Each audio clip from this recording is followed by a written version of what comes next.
नमस्कार, बहुत बहुत स्वागत आप सभी का खरा सौदा में। मैं हूं प्रियंका और मेरे साथ है डिम्पी और अभिषेक। तो यूएस मार्केट से इनफैक्ट ग्लोबली आप बाजारों से देखें तो कमजोरी दिख रही है, क्योंकि यूएस में बॉन्ड यील्ड फिर से बढ़ी और इस बार तो काफी बड़े लेवल पर गई, 4.9%। ये 10 साल की ऊंचाई भी है।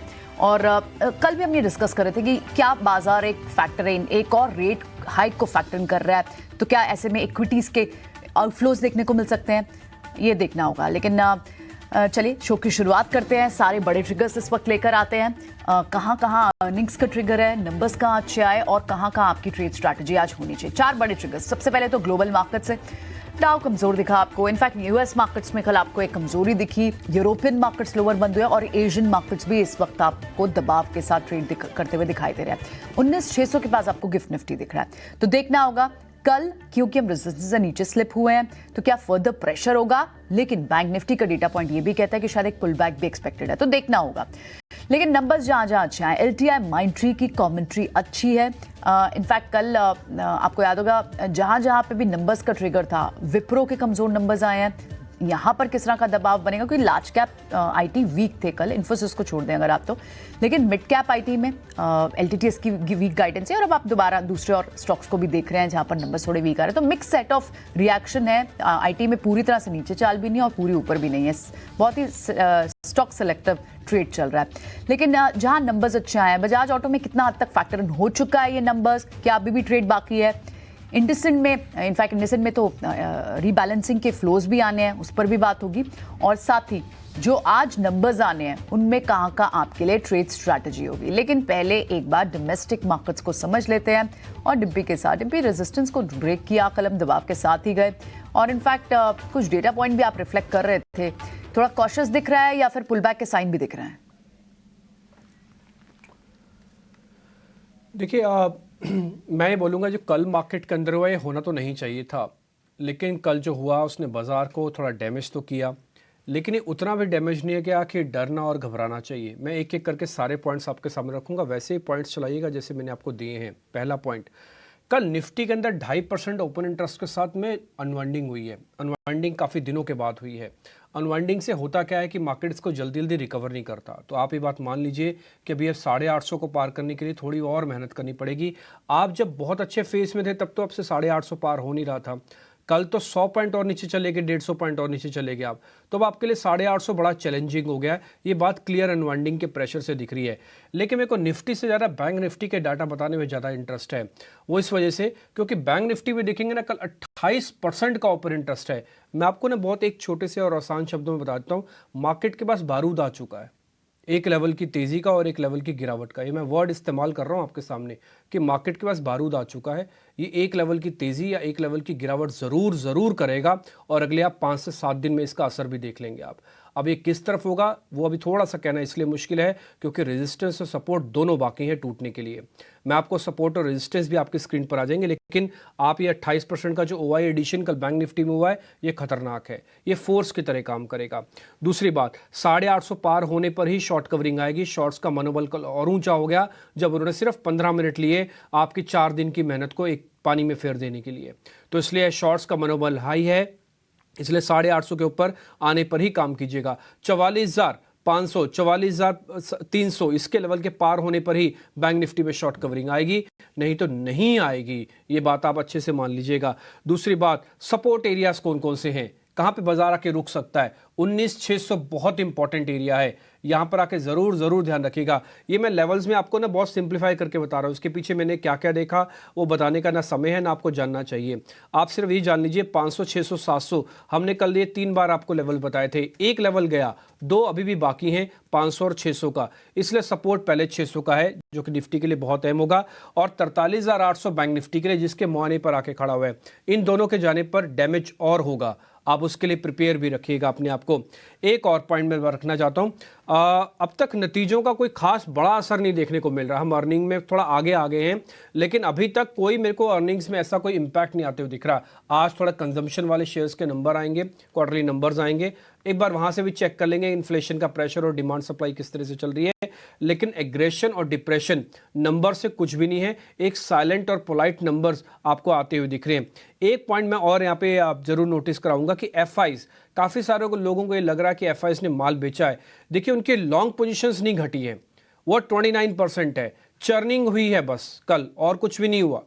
कल चर्निंग हुई है, हालांकि डाटा खतरनाक है। 28,000 करोड़ रुपए का जो ऑप्शंस के अंदर आया है, ये रेयर में से एक है। लेकिन फिर भी मैं एफआईज को इतना बड़ा दोष नहीं दूंगा कल की गिरावट के अंदर, क्योंकि उन्होंने अपनी लॉन्ग पोजीशंस को काटा नहीं है, एज इट इज रखा है।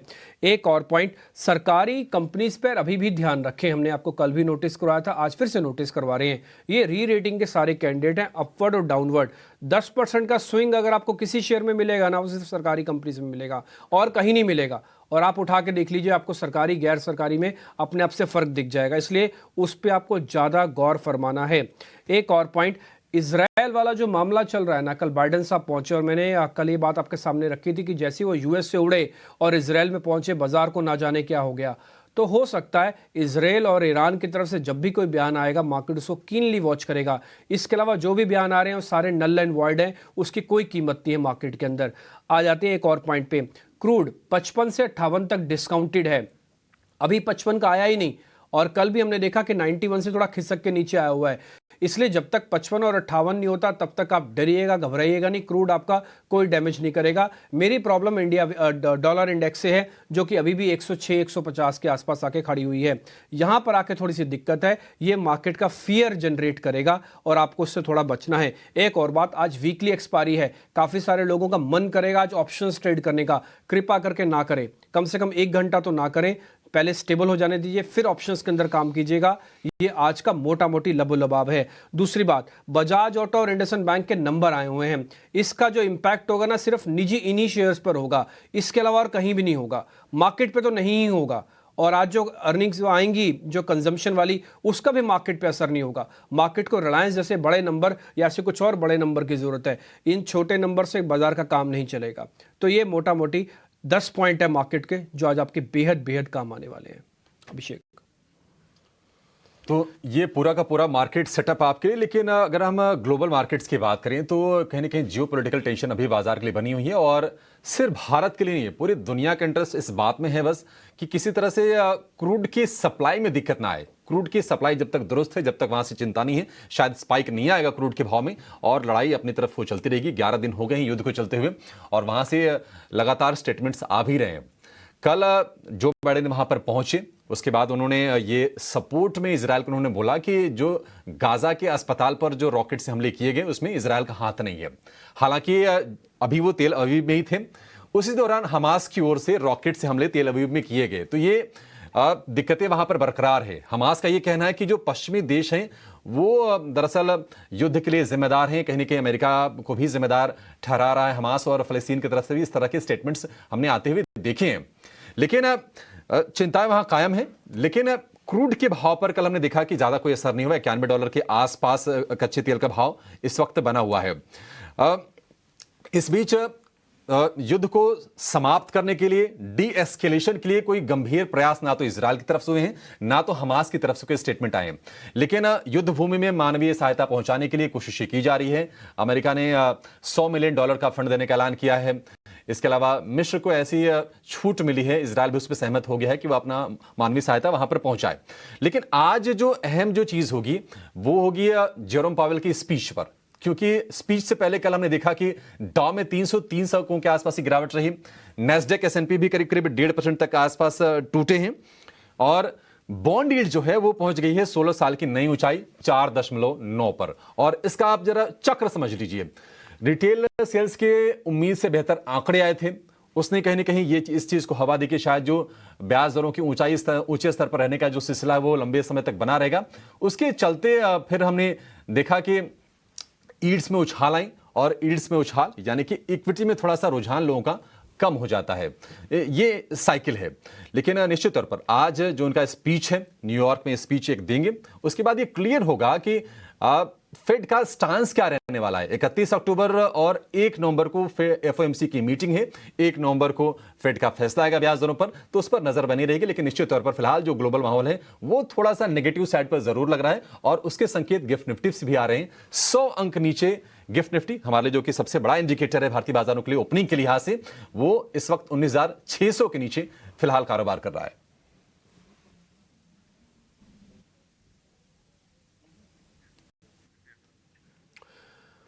अब एक एक करके F&O के कुछ पॉइंट्स भी रख लेते हैं, फिर मेहमान भी हमारे साथ जुड़ गए हैं, उनको ज़्यादा मैं वेट कराऊंगा नहीं, इसलिए थोड़ा स्पीड से F&O के डाटा हम आपके सामने रखते हैं।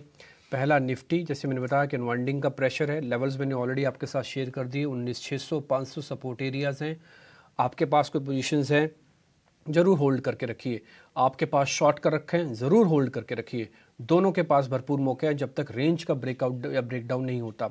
850 ऊपर 500 नीचे ये मेगा जोन है और 600 इमीडिएट सपोर्ट है। दूसरी बात आते हैं बैंक ने, एक और पॉइंट भी निफ्टी के अंदर मैं ऐड ऑन कर दूं, वो है कि डिस्काउंट आ गया निफ्टी पर। ये कल ही आ गया था 2 पॉइंट का, कल तो मेरे से मिस हो गया आपको बताना, आज मैं आपको बताता हूँ ये 5 पॉइंट का डिस्काउंट खड़ा है। इच्छा शक्ति निफ्टी के अंदर कम हुई है, ये थोड़ा सा एक चिंता की बात है।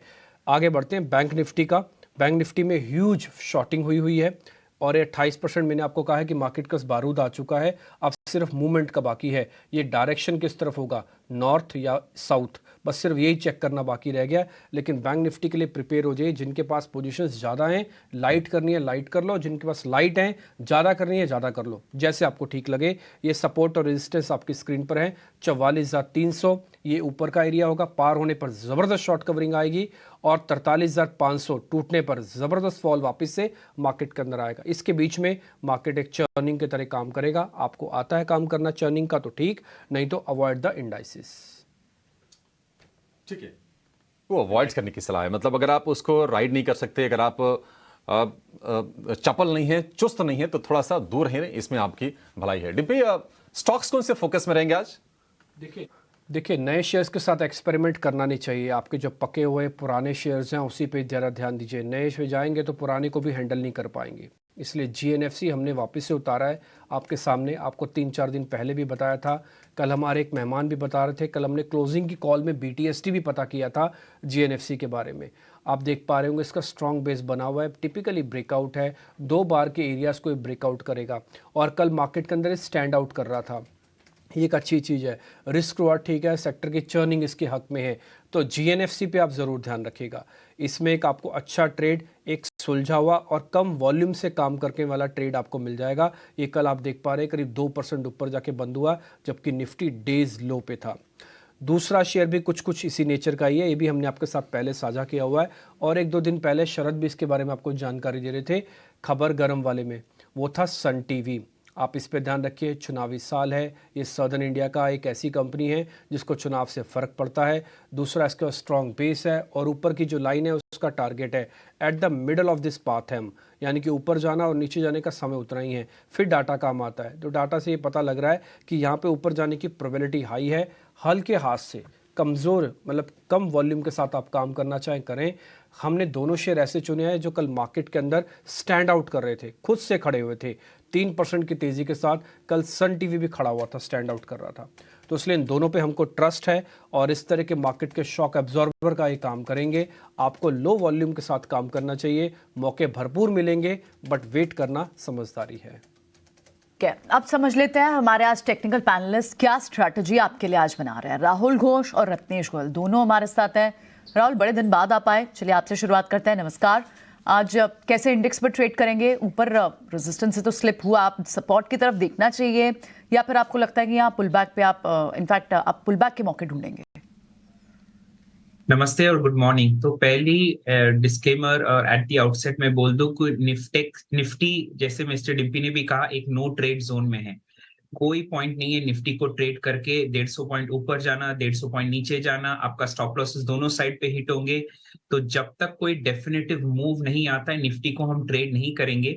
और एक बहुत इंपॉर्टेंट पॉइंट यहाँ पे है कि सपोर्ट लेवल के नीचे जब जा रहा है तो वहां से बाउंस आ रहा है और रेजिस्टेंस के ऊपर जाके भी नीचे जा रहा है इंडेक्स। बैंक निफ्टी की अगर बात करेंगे तो 45,000 के ऊपर स्ट्रॉन्ग बाइंग आ सकता है और 44,300 के ऊपर शॉर्ट कवरिंग आ सकता है, बट फिर भी ये ट्रेडेबल नहीं है क्योंकि 45,000 के ऊपर 2 सप्लाई जोन्स बने हुए हैं। तो दोनों इंडेक्स एकदम क्लियर नो ट्रेंड जोन में है। 3-4 डेज वेट करना बेटर होगा टू अंडरस्टैंड कि कैसा स्ट्रक्चर बन रहा है मार्केट का, एंड देन फिर से कॉल ले सकते हैं। दो कॉल्स हैं लॉन्ग साइड पे, वो भी अभी बता दें।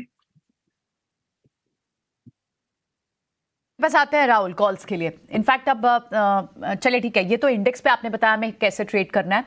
कॉल्स के लिए आपके पास वापस आते हैं। रत्नेश भी है हमारे साथ। रत्नेश, मॉर्निंग, आप बताएं आप क्या ट्रेड्स आज ले रहे हैं? Good morning Priyanka, good morning. Morning everyone, सभी दर्शकों को नमस्कार। अगर इंडाइसेस देखें तो निफ्टी का अगर डेली चार्ट देखें तो 50 डे मूविंग एवरेज के वापस से सपोर्ट पे आ गया है, जो कि काफी महत्वपूर्ण सपोर्ट रहेगा 19,500 19,500 19,550 के आसपास में। तो मुझे ऐसा लगता है कि ये आज अगर ये सपोर्ट टूटता है थोड़ा सा वीकनेस बढ़ सकती है, जो कि 19,500 का एक लेवल है महत्वपूर्ण, मेरे ख्याल से वो भी शायद से कहीं ना कहीं एक इंडाइसेस में थोड़ा सा ब्रेकडाउन हो सकता है, क्योंकि आज वीकली एक्सपायरी भी है। और अगर हम ऑप्शन डेटा भी देखेंगे तो उसमें बहुत ज्यादा पुट राइट है, कहीं पे भी एक्टिविटी नहीं दिख रही, जो भी थोड़ी बहुत एक्टिविटी दिख रही है कॉल राइटिंग में एक्टिविटी दिख रही है, तो ये भी थोड़ा सा इंडिकेशन कर रहा है कि ऊपर में तो बहुत ज्यादा थोड़ी सी ताकत लगने वाली बाजार को निकलने के लिए, क्योंकि निफ्टी तो पहले थोड़ा सा सपोर्ट कर रही थी, पर बैंक निफ्टी वो थोड़ी ज्यादा कमजोर होती हुई दिख रही है। बैंक निफ्टी तो कभी 50 दिन के मूविंग एवरेज के ऊपर नहीं निकला। तो कल के सत्र में देखें तो एक लो ट्रेंड लाइन का ब्रेकडाउन भी इसने दे दिया है, जो कि 200 मूविंग एवरेज की तरफ जाता हुआ इशारा कर रहा है। तो 200 मूविंग एवरेज की वैल्यू आती है लगभग 43,300 400 के आसपास में। तो ऐसा लगता है कि एक बार बैंक निफ्टी वहां तक जाने के लिए थोड़ा सा कोशिश कर सकता है नीचे की ओर। तो बैंक निफ्टी से हमको सपोर्ट नहीं मिलता हुआ दिख रहा है, तो बैंक निफ्टी ज्यादा कमजोर करेगी। तो मुझे ऐसा लगता है कि बैंक निफ्टी में अगर लॉन्ग साइड में तो थोड़ा सा लाइट रहना चाहिए, क्योंकि बैंक निफ्टी थोड़ी सी ज्यादा कमजोर करेगी। तो मुझे ऐसा लगता है कि थोड़ा सा अगर करते हैं कहीं पे भी, अगर बाजार थोड़ा सा भी जिस तरह से गिफ्ट निफ्टी बता रहा 90 पॉइंट अगर उतना नहीं खुलता है, थोड़ा कम गैप डाउन खुलता है, तो कहीं ना कहीं एक बार इंडाइसेस में जरूर थोड़ा सा शॉर्ट की अपॉर्चुनिटी यहाँ पे मिल सकती है। ठीक है, तो ये व्यू निफ्टी पर, बाजार पर रत्नेश की। लेकिन राहुल, आज ट्रेड क्या करें? कौन से स्टॉक्स आपके लिस्ट में हैं? तेजी वाले, मंदी वाले, बताइए जरा। बहुत स्पेसिफिक तेजी वाले स्टॉक्स दिए हैं और दोनों में से एक कंडीशनल बाय दिया है मार्केट के स्ट्रक्चर को देखते हुए। पहले तो टीसीएस बाय कर रहे हैं, हालांकि आईटी सेक्टर वीक थोड़ा सा है पिछले दिनों में, बट टीसीएस का एक बाय इनिशिएट कर रहे हैं क्योंकि एक डिमांड जोन लेवल पे आया है। तो टीसीएस करंट मार्केट प्राइस पे बाय कर सकते हैं। स्टॉप लॉस इसका होगा 3400 और टारगेट होगा 3550 का। दूसरा एक कंडीशनल बाय है क्रिसिल के ऊपर। क्रिसिल 4100 के ऊपर बाय कीजिएगा, आई रिपीट 4100 के ऊपर बाय कीजिएगा। स्टॉप लॉस इसका होगा 3850 और टारगेट इसका होगा 4400। ये 4400 जो टारगेट है ना, ये तभी एक्टिवेट होगा, और स्टॉप लॉस भी 3850 वाला तभी एक्टिवेट होगा जब 4100 के ऊपर आएगा।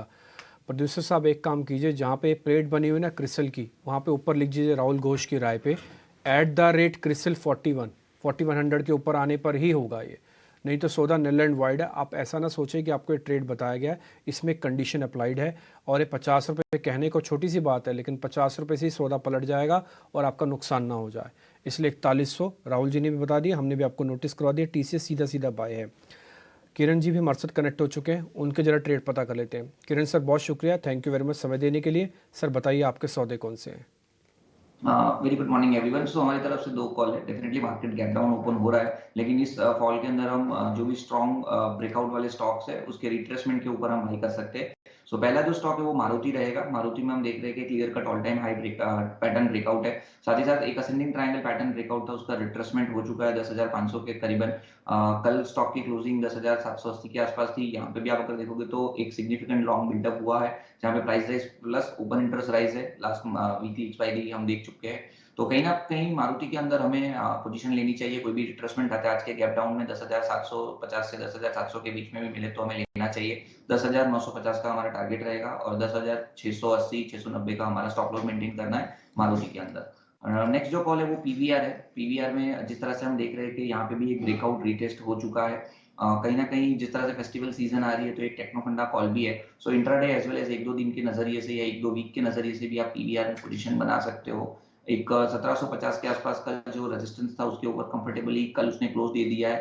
साथ साथ डेरिवेटिव के डेटा भी आप देखोगे तो यहाँ पे भी लॉन्ग बिल्डअप हमें देखने को मिल रहा है। तो 1770 के आसपास हम लॉन्ग करके जाएंगे। 1799 हमारा टारगेट रहेगा and 1749 as a stop loss हम पीवीआर के अंदर मेंटेन करेंगे। सो मारुति एंड पीवीआर आज के लिए हमारे 2 बाय कॉल्स रहेंगे।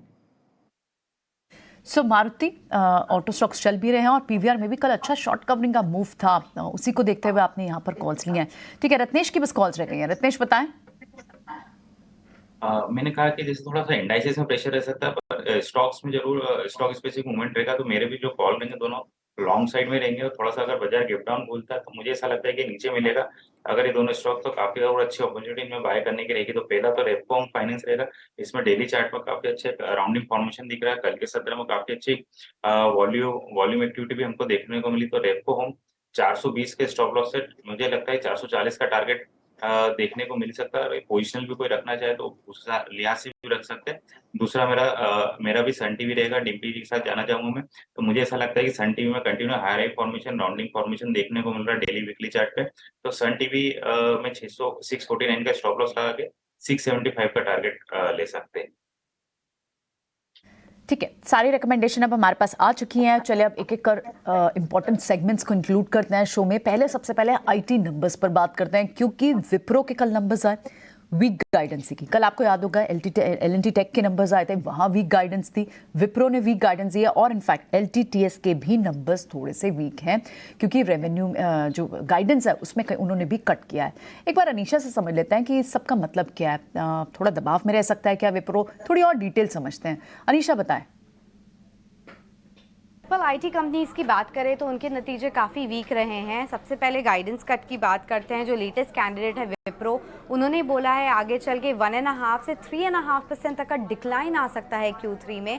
ये रिमेंबर जब इन्होंने Q2 में ऑलरेडी 2% का डिक्लाइन दिखा दिया है, तो उसके बाद Q3 में वो और डिक्लाइन 1.5 से 3.5% डिक्लाइन की बात कर रहे हैं। और उन्होंने ये भी बोला है कि Q3 में जो फर्लोज और सीजनैलिटी होती है वो यूजुअल से ज़्यादा रहेगी, जिसके चलते वो ये वीकनेस की बात कर रहे हैं। बट विप्रो अकेला नहीं है, हमने rest of the IT companies में भी देखा है काफ़ी गाइडेंस कट आया है। इन्फोसिस ने बोला था कि 1 से 3.5% का जो ग्रोथ गाइडेंस था वो कट कर दिया है। अब वो बात कर रहे हैं 1 से 2.5%, जो कि कोई ग्रोथ नहीं है प्रीटी मच। साल ऑन साल देखें तो 1 से 2.5%। सेपरेटली एलटीटीएस की बात करें तो गाइडेंस कट आया है 17.5 से 18.5% वर्सेस 20% पहले जो उन्होंने गाइड किया था। हैप्पीएस्ट माइंड ने बोला है कि अब वो सिर्फ 12% ऑर्गेनिक ग्रोथ मान के चल रहे हैं वर्सेस 25% ग्रोथ जो उन्होंने साल के स्टार्ट में बोला था on a total basis. HCL tech ने भी गाइडेंस कट किया था, 5 से 6% ग्रोथ अब वो देख रहे हैं वर्सेस 6 to 8% जो हमने पहले देखा था। कुछ कंपनीज जिन्होंने अपनी कमेंट्री मेंटेन की है वो है कोफोर्ज, जो कि स्टिल 13 to 16% गाइडेंस ग्रोथ मान के चल रहे हैं। एलटीआई माइंडट्री जिसने बोला है second half of the year काफ़ी स्ट्रॉन्ग रहेगा। एचसीएल टेक ने भी बोला है सेकेंड हाफ स्ट्रॉन्ग रहेगा। बट टाटा एलेक्सी की बात करें तो उन्होंने बोला है एरो में जो एरोस्पेस वर्टिकल है वहाँ स्पेंड कंटिन्यू कर रहा है एंड काफ़ी मार्जिन लीवर्स है कंपनी के पास से सेव करने को। तो ओवरऑल गाइडेंस कट्स आए हैं। और हेडकाउंट ट्रेंड की बात करें तो वो भी काफ़ी शार्प रिडक्शन आए हैं। इनफैक्ट विप्रो में 5000 एम्प्लॉय कट आया है, जो कि आपको कह रहा है कि आगे चल के कंपनीज डिमांड वीक मान के चल रही हैं। ठीक है, शुक्रिया अनीशा। तो कुछ कंपनियां हैं जो कह रही हैं कि H2 बेहतर रहेगा। उसमें एलटीआई माइंडट्री का नाम है, टाटा एलेक्सी का उसमें नाम है, एचसीएल टेक का उसमें नाम है। हालांकि गाइडेंस में चौतरफा हमने कटौती देखी है और कल भी विप्रो ने अपने गाइडेंस में कटौती की और नेगेटिव ग्रोथ का गाइडेंस दिया है। इसके चलते हमने एडीआर पर भी प्रेशर देखा 3% के आसपास का। तो निश्चित तौर पर विप्रो फोकस में रहेगा। पहले विप्रो की बातचीत कर लेते हैं, उसके बाद बाकी आईटी कंपनीज की बात करेंगे। रत्नेश जी, विप्रो लगातार ये प्रेशर में रहा है और ये 400 का जो लेवल है ना, ये लंबे समय से याद है। बहुत कुछ बदला दुनिया में, देश में, लेकिन 400 के लेवल के आसपास की विप्रो से कहीं मूव हुआ नहीं है। 450 की तरफ बढ़ा, फिर से सिमट के 400 रुपए की तरफ ही आ गया। विप्रो के लिए आज क्या व्यू होगा आपका? क्योंकि गैप डाउन खुलेगा ये तो पता है, एडीआर से संकेत आ गए उसके।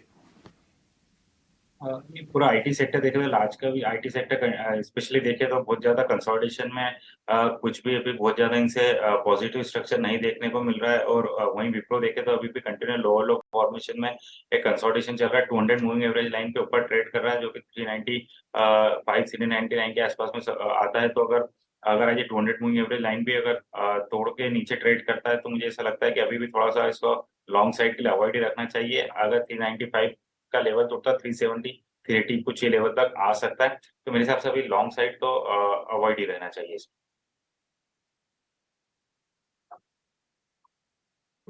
विप्रो पर तो ये राय होगी, लेकिन राहुल जी मान लीजिए आईटी में, क्योंकि देखिए कहीं ना कहीं डिफेंसिव वाला प्ले भी है एफएमसीजी के साथ साथ, थोड़ा सा माहौल अभी अनिश्चितता का है ग्लोबली। अगर आईटी में किसी को ट्रेड लेना हो तो क्या कोई ऐसा स्टॉक है जहां पर आपको लगता है कि हाँ ट्रेड बन रहा है, ठीक ठाक स्ट्रक्चर है, पैसे बन सकते हैं? टीसीएस में एक बाई लेवल आया है। हालांकि आईटी वीक है, बट ये बाई लेवल अच्छा लग रहा है। और आप नोटिस करेंगे पिछले हफ्ते भी 10 दिन पहले भी यही लेवल से 3450 3500 से बाउंस हुआ है टीसीएस, और एक नया हाई बनाया था, नया स्विंग हाई बनाया था। तो टीसीएस पे हमारा नजरिया है, एक ये बाई लेवल से हम एक्सपेक्ट कर रहे हैं कि एटलीस्ट 2-3% अप मूव देखने को मिल सकता है। तो our preferred pick would be on this stock. ठीक है, तो मोटा मोटी आईटी के बारे में आपको पूरी जानकारी दे दी है। उनके जो रेवेन्यू गाइडेंस कट्स हो रहे हैं और साथ ही उसमें से एक टीसीएस है और आज राहुल जी की ट्रेडिंग कॉल्स में भी शामिल है। आगे बढ़ते हैं, कुछ खबर वाले शेयर्स को ऐड ऑन करवा लेते हैं। आशीषा हमारे साथ जुड़ रही हैं बताने के लिए आज के स्टॉक्स एंड न्यूज़। आशीषा से एक बार समझ लेते हैं। आशीषा बताएं आप। जी हाँ, सबसे पहले बजाज ऑटो की बात करते हैं। नतीजे काफ़ी अच्छे थे, मैनेजमेंट की गाइडेंस और आउटलुक भी काफ़ी अच्छी आती हुई नजर आ रही है। सबसे पहले आंकड़ों की बात करते हैं, जहां रेवेन्यू 10,800 करोड़ के आसपास आया है, जो 4.5% का ग्रोथ है सीक्वेंशियल बेसिस पर।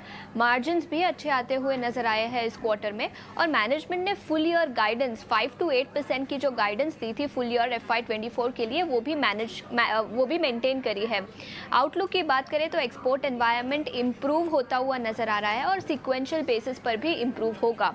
इसके अलावा इंडसइंड बैंक के भी नतीजे आए थे कल मार्केट आवर्स के बाद। इनलाइन नतीजे थे, अनुमान के मुताबिक आए हैं नतीजे। नेट इंटरेस्ट इनकम में 4% का ग्रोथ देखने को मिला। प्रॉफिट आफ्टर टैक्स में भी 4% का ग्रोथ देखने को मिला सीक्वेंशियल बेसिस पर। Call commentary net interest margins को लेकर आई है, जहां मैनेजमेंट ने बताया कि नेट इंटरेस्ट मार्जिन्स 4.2 से 4.3% के बैंड में रह सकते हैं अगले कुछ क्वार्टर्स में, और बैंक मेंटेन करेगी बैलेंस सिक्योर्ड और अनसिक्योर्ड लेंडिंग को लेकर। तो मैनेजमेंट कमेंट्री अच्छी है, नेट इंटरेस्ट मार्जिन पर आउटलुक भी काफ़ी अच्छा है। इसके अलावा वेल्सपन कॉर्प पर भी स्ट्रीट की नज़र रहेगी। कंपनी को एक नया ऑर्डर मिला है, मिडिल ईस्ट से ऑर्डर मिला है। 61,000 मिलियन टन का ये ऑर्डर है, तो अच्छा ऑर्डर आता हुआ नज़र आया है। इस पर भी स्ट्रीट की नज़र रहेगी। केफिन टेक्नोलॉजीज़ की बात करें तो कंपनी को LIC पेंशन फंड लिमिटेड से मल्टी ईयर कॉन्ट्रैक्ट मिला है, ये भी एक बड़ा ऑर्डर है। इस पर भी एक्शन देखने को मिल सकता है। हुडको की बात करें तो स्टॉक कल भी फोकस में था। बेस 3.5% का OFS था, जहां गवर्नमेंट स्टेक बेचना चाहती है और वो अब बढ़ा दिया है, यानी अब टोटल 7.5% स्टेक गवर्नमेंट बेचेगी। सेकेंड डे है, रिटेल शेयर होल्डर्स आज पार्टिसिपेट कर पाएंगे इस OFS में, तो इस पर भी स्ट्रीट की नज़र रहेगी।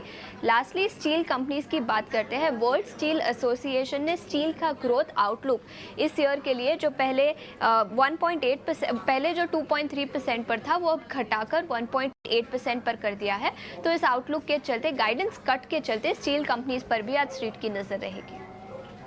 तो ये स्टील कंपनियां जहां जहां ऑर्डर विन्स हैं और अच्छे नंबर्स आए हैं। बहुत बहुत शुक्रिया आशीषा, ये सब कंपाइल करके लाने के लिए। इनमें से पॉसिबल ट्रेड्स डिस्कस करते हैं। एक बार इस वक्त की बड़ी ब्रोकिंग हाउस की रिपोर्ट्स भी ले आते हैं। वमाक्षी जो मैं बता रही हैं, वमाक्षी बताएं।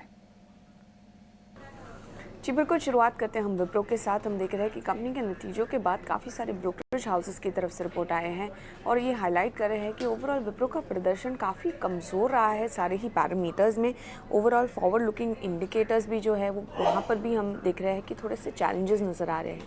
तो इसी के चलते सिटी की तरफ से सेल की राय आ रही है। इनफैक्ट उन्होंने अपना टारगेट प्राइस भी घटाकर 360 रुपीज़ प्रति शेयर पर कर दिया है और बैंक ऑफ अमेरिका ने भी अंडर परफॉर्म की राय दी है। LTI माइंडट्री पर लार्जली ब्रोकरेजेस का कहना है कि ओवरऑल मिक्स्ड क्वार्टर रहा है कंपनी के लिए। अनुमान से मुताबिक कंपनी ने रेवेन्यू रिपोर्ट किया है। मार्जिन फ्रंट पर हालांकि कंपनी ने बीट रिपोर्ट की है। High single digit growth FY24 में अनलाइकली नज़र आ रही है स्लगिश एग्जीक्यूशन के चलते, और वैल्यूएशंस भी एक्सपेंसिव नज़र आ रहे हैं ये IT काउंटर के लिए। तो इसी के चलते नोम्यूरा ने अपनी रिड्यूस की राय को बरकरार रखा, अपना टारगेट प्राइस भी घटाया है और बर्नस्टीन की तरफ से मार्केट परफॉर्म की राय आ रही है। इसके अलावा इंडसइंड बैंक पर फोकस करते हैं। Q2 अर्निंग्स लार्जली अनुमान के मुताबिक आए हैं। हेल्दी लोन ग्रोथ मोमेंटम नज़र आया है सारे ही सेगमेंट्स में, और ओवरऑल उनके जो निम्स है ये स्टेबल रहे हैं। क्रेडिट कॉस्ट हालांकि सेकेंड हाफ में डिक्लाइन हो सकते हैं, ऐसा ब्रोकरेजेस का मानना है, और ओवरऑल कंपनी करीब 1.9% का रिटर्न ऑन एसेट्स डिलीवर कर पाएगी हाई मार्जिन स्ट्रक्चर के मुताबिक, ऐसा ब्रोकरेजेस का मानना है। और इसी के चलते बैंक ऑफ अमेरिका ने खरीदारी की राय को तो बरकरार रखा ही, अपना टारगेट प्राइस बढ़ाकर 1,750 रुपीज़ प्रति शेयर पर कर दिया है। और हम देख रहे हैं कि इसके अलावा बजाज ऑटो भी फोकस में है, क्योंकि बैंक ऑफ अमेरिका का मानना है कि काफ़ी मजबूत क्वार्टर रहा है कंपनी के लिए। 3 व्हीलर्स की जो सेल है ये स्टैंड आउट कर रही है, अच्छा फेस्टिव गाइडेंस कंपनी की तरफ से आ रहा है, एक्सपोर्ट रिकवरी ग्रेजुअल है, वैल्यूएशन रीरेट होने के लिए का स्कोप नज़र आ रहा है, और इसी के चलते बैंक ऑफ अमेरिका ने बजाज ऑटो पर खरीदारी की राय को बरकरार रखा और अपना टारगेट प्राइस भी बढ़ाया है। बंधन बैंक पर बैंक ऑफ अमेरिका का कहना है कि जो एसेट क्वालिटी के ट्रेंड्स है यहाँ पर जो सुधार आ रहा है वो काफ़ी ग्रेजुअल है। FY24 की जो गाइडेंस है सारे ही मैट्रिक्स पर सेकेंड हाफ में अच्छा सा पिकअप नज़र आ सकता है, और इसी के चलते बैंक ऑफ अमेरिका ने बंधन बैंक पर अपनी खरीदारी की राय को बरकरार रखा है। कैम्स और केफिन पर हम देख रहे हैं कि सिटी की तरफ से रिपोर्ट आ रही है। म्यूचुअल फंड की जो यील्ड्स हैं उन पर उनका कहना है कि बार्गेनिंग पावर नेगेटिवली स्क्यूड है ड्यूओपॉली एनवायरनमेंट में। MF रेवेन्यूज़ डोमिनेट कर सकते हैं, और इनफैक्ट इन्वेस्टमेंट्स जो है डाइवर्सिफिकेशन में ये हालांकि एक ड्रैग हो सकता है इन सारे काउंटर्स के लिए, और इसी के चलते कैम्स पर इनिशिएट की है कवरेज बिकवाली की राय के साथ। केफिन पर उन्होंने इनिशिएट की है बिकवाली की राय के साथ कवरेज। इसके अलावा आखिर में हम फोकस करेंगे पेटीएम पर। जेफरीज का कहना है कि ट्रांसफॉर्मेशन काफ़ी ग्रोथ को सपोर्ट करता हुआ नज़र आ रहा है, प्रॉफिटेबिलिटी को भी अपफ्रंट कर दिया है, ग्रोथ मोमेंटम जारी रह सकता है, और ओवरऑल कंट्रीब्यूशन प्रॉफिट्स भी करीब 40% कैगर से एक्सपैंड होते हुए नजर आ रहे हैं। वैल्यूएशंस आकर्षक है, जिसके चलते जेफरीज ने पेटीएम पर खरीदारी की राय के साथ कवरेज शुरू की है। चलिए ठीक है, बहुत बहुत शुक्रिया वमाक्षी ये सारी रिपोर्ट्स हमें समझाने के लिए। तो कई सारी रिपोर्ट्स आईटी कंपनीज पर भी आई हैं। हमारे साथ अब मयूरेश जोशी भी हैं बाजार पर एक फंडामेंटल नजरिया देने के लिए। मयूरेश, पहले आईटी स्पेस से ही स्टार्ट करते हैं, क्योंकि एक एक्सपेक्टेशन तो थी बिफोर द नंबर्स कि शायद इतने म्यूटेड नंबर्स नहीं आएंगे। हालांकि ऑफ कोर्स कमेंट्री और गाइडेंस अब बहुत ही अलग व्यू बनाकर रखना पड़ेगा, क्योंकि कल हम पार्थिव से भी बात करते, वो भी कहते हैं कि मिड कैप आईटी कंपनीज में भी वैल्यूएशन और ग्रोथ में बहुत मिसमैच है कई सारी कंपनीज पे। H2 कई कंपनियों ने कहा है कि सेकेंड हाफ बेहतर होगा। तो अब कैसे एक स्ट्रैटेजी बनानी चाहिए? अब भी क्लैरिटी व्यूवर्स को अगर चाहिए कि आईटी पर व्यू बनाएं, मिड कैप आईटी को चूज करें, लार्ज कैप आईटी को चूज करें, या फिर कंपनी टू कंपनी स्पेसिफिक नजरिया अब भी रखना पड़ेगा? मॉर्निंग प्रियंका, नहीं, you will have to have a very stock specific view. अगर आप नतीजे देखेंगे तो विप्रो के बहुत ही निराशाजनक नतीजे थे, जो एक्सपेक्टेशन हम बांध के चल रहे हैं in terms of IT services growth in the case of Wipro, ये वीक रह सकती है। इनफैक्ट जो नेगेटिव गाइडेंस उन्होंने Q3 के लिए अलॉन्ग विद जो वेज हाइक के जो एक प्रावधान आएंगे, उससे मार्जिन्स पे भी दबाव आएगा। इन्फोसिस और TCS के भी केस में ऑर्डर विन्स बढ़िया थे। Similarly for Wipro, I think $1.3 billion के जो ऑर्डर्स थे वो ठीक ठाक थे, बट क्या ये सस्टेनेबल रहेंगे specifically in the second half, जब एक ट्रेडिशनली वीक क्वार्टर होता है Q3 because of longs, Christmas holidays, working days कम होते हैं, और Q4 में अगर परिस्थिति थोड़ी बिगड़ती है अमेरिका में या यूरोप में as far as recessionary conditions are concern, तो discretionary spending specifically large ticket items यहाँ पे आ सकता है।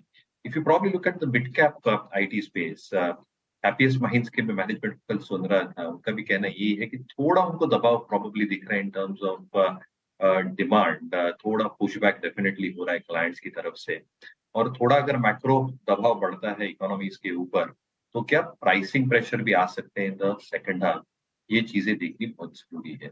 As far as valuations are concerned, mid cap IT obviously I think compared to its own comparisons, और अगर large cap के साथ कंपेयर करें, जो एक गैप था, आई थिंक वो गैप मिड कैप आईटी कंपनियों ने अच्छा खासा भर चुका है। काफी मिड कैप आईटी क्षेत्र लेट स्टेज बेसिस में, जैसे हम देखते हैं मार्केट्स में इंडिया में, विच मीन्स दैट अगर कुछ भी नतीजे बिलो एक्सपेक्टेशंस रहे, कमेंट्री थोड़ी भी खराब रही, तो I think massive profit booking भी शायद specific stocks within this sector आ सकते हैं। टाटा एलेक्सा के नंबर्स थोड़े से बेहतर थे, सो आई थिंक जो ER&D कंपनीज हैं लाइक टाटा एलेक्सा, KPIT, शायद Sonata to a certain extent, they can be relatively better placed in terms of order wins, in terms of clients, और जो मार्जिन्स का एक आउटलुक भी है वहां पे, but again valuations are a little bit on the higher side, तो थोड़ा स्क्यूड है। Large cap IT is relatively better place valuations के हिसाब से, पर हमें लगता है आई थिंक ये सेक्टर थोड़ा पेन से जरूर जाएगा, and as the second half progresses शायद एक पेन प्राइस और उनके अर्निंग्स में भी दिखे। मुझे लगता है एक शायद प्राइस और एक टाइम कंसोलिडेशन दोनों ये पूरा सेक्टर जा सकता है, बहुत ज्यादा स्पेसिफिक रहना पड़ेगा as far as the IT sector. Okay, ठीक है, बिल्कुल स्पेसिफिक तो रहना पड़ेगा और ये दिख भी रहा है आपको। अभी भी एक क्लियर व्यू, एक ब्लैंकेट व्यू नहीं बनाया जा सकता पूरे सेक्टर के लिए, वॉच आउट करना पड़ेगा H2 में भी अब किस तरह की कमेंट्स। हालांकि बहुत सारी कंपनियों ने कहा तो है कि थर्ड क्वार्टर बेहतर रहेगा, लेट्स सी, इसे वॉच आउट करना पड़ेगा। और आज कैसा इम्पैक्ट पड़ सकता है, क्योंकि ग्लोबल मार्केट से भी वीकनेस देखने को मिली है। तो क्या IT काउंटर्स पर एक शॉर्ट ट्रेड इनिशिएट करना चाहिए क्या? विप्रो पर रतेश, आप एक शॉर्ट ट्रेड लेंगे यहाँ से? विप्रो की जैसे स्टार्टिंग में भी मॉर्निंग में भी चर्चा करी हमने कि काफी ज्यादा लोअर लो फॉर्मेशन भी चल रहा है, किसी भी तरह का इसमें पॉजिटिव स्ट्रक्चर नहीं है। आज थोड़ा सा गैप डाउन खुलता है तो 200 मूविंग एवरेज सपोर्ट लाइन 390 395 के आसपास, तो इसके नीचे जाता है तो जरूर एक शॉर्ट कॉल बन सकता है। अब बहुत बड़ा टारगेट के लिए नहीं है, 10 रुपए के 10 से 15 रुपए टारगेट के लिए जरूर विप्रो को यहाँ पे 395 के नीचे एक बार शॉर्ट ट्रेड ले सकते हैं, जो कि वहाँ पे स्टॉप लॉस बनेगा फिर 402 पर।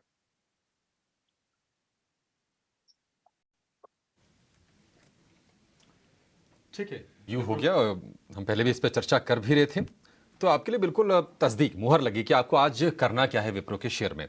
लेकिन फटाफट कुछ और शेयरों के बारे में राय लेते हैं और खासतौर से उनके बारे में जिनके नतीजे आए हैं। फटाफट नतीजों की चर्चा करेंगे, उसके बाद हम आगे स्टॉक्स न्यूज़ की तरफ बढ़ेंगे। बंधन बैंक नतीजे अगर तिमाही आधार पर अगर आप देखेंगे तो थोड़े से आपको कमज़ोर दिखेंगे, सालाना आधार पर बेहतर हैं। लेकिन कहीं ना कहीं प्रोविजंस की बात करें तो 50% ये कम है सालाना आधार पर, तिमाही आधार पर 6% बढ़ा है। आय में तिमाही आधार पर 2% की कमी है, सालाना आधार पर 11% के आसपास की बढ़त है।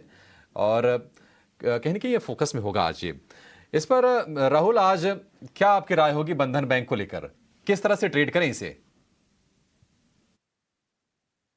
जनरली बंधन बैंक का स्ट्रक्चर आप देखेंगे तो अभी कोई डेफिनेटिव मूव नहीं दिख रहा है, क्योंकि नीचे में एक सप्लाई है, ऊपर की साइड में आप एक नीचे की साइड में एक डिमांड है, ऊपर की साइड में एक सप्लाई है, और प्राइस जो है फ्लक्चुएट कर रहा है इस रेंज में।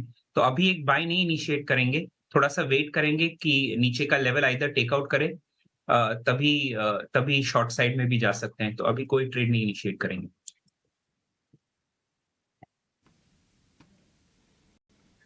ठीक है, बंधन बैंक पर ये व्यू। लेकिन एक ऑर्डर मिला है वेल्सपन कॉर्प को, स्टील पाइप बनाने वाली कंपनी है और ये मिडिल ईस्ट में एक्सपोर्ट के लिए पाइप्स और बेंड्स की सप्लाई करेगी कंपनी है, उसके लिए ऑर्डर है। ऑर्डर का साइज कितना है इसके बारे में अभी जानकारी नहीं है, लेकिन एक बड़े ऑर्डर की खबर है।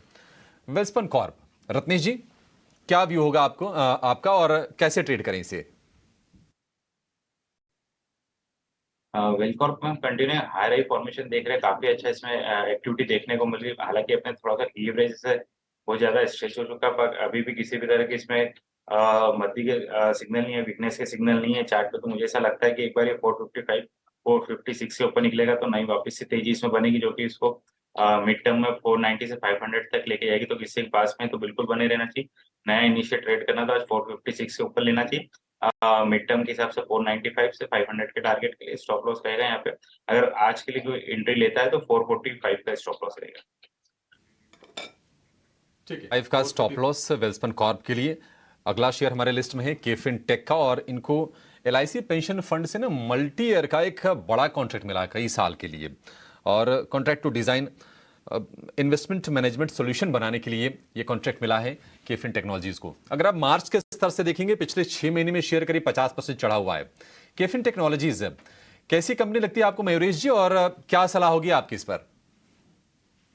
इंटरेस्टिंग स्पेस में है, और जैसे आप देखते हैं कि जो ग्रोथ है specifically I think asset management industry की, हमें लगता है आई थिंक जो सॉल्यूशन प्रोवाइड करती है कंपनी, जिनका एक मार्केट शेयर है specifically both in terms of asset management companies, और एक्सपेक्टेशन जो हम मान के चल रहे हैं कि जो पाइपलाइन है वो ठीक ठाक लग सकती है, and India growing story, India growth story बरकरार रहेगी।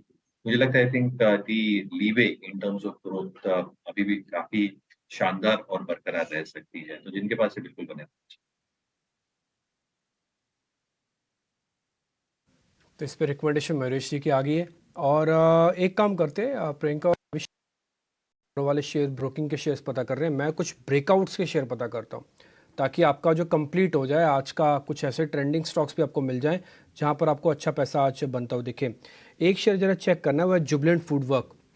किरण सर जरा आप चेक कीजिए जुबिलेंट फूडवर्क। आपका चंबल अभी भी मेरे को याद है, वैसे मैं पूछना चंबल चाहता था क्योंकि मेरे को पता अभी भी आप वहाँ पे बुलिश होंगे। जरा जुबिलेंट चेक करके मेरे को बताइए, ये ठीक है क्या शेयर?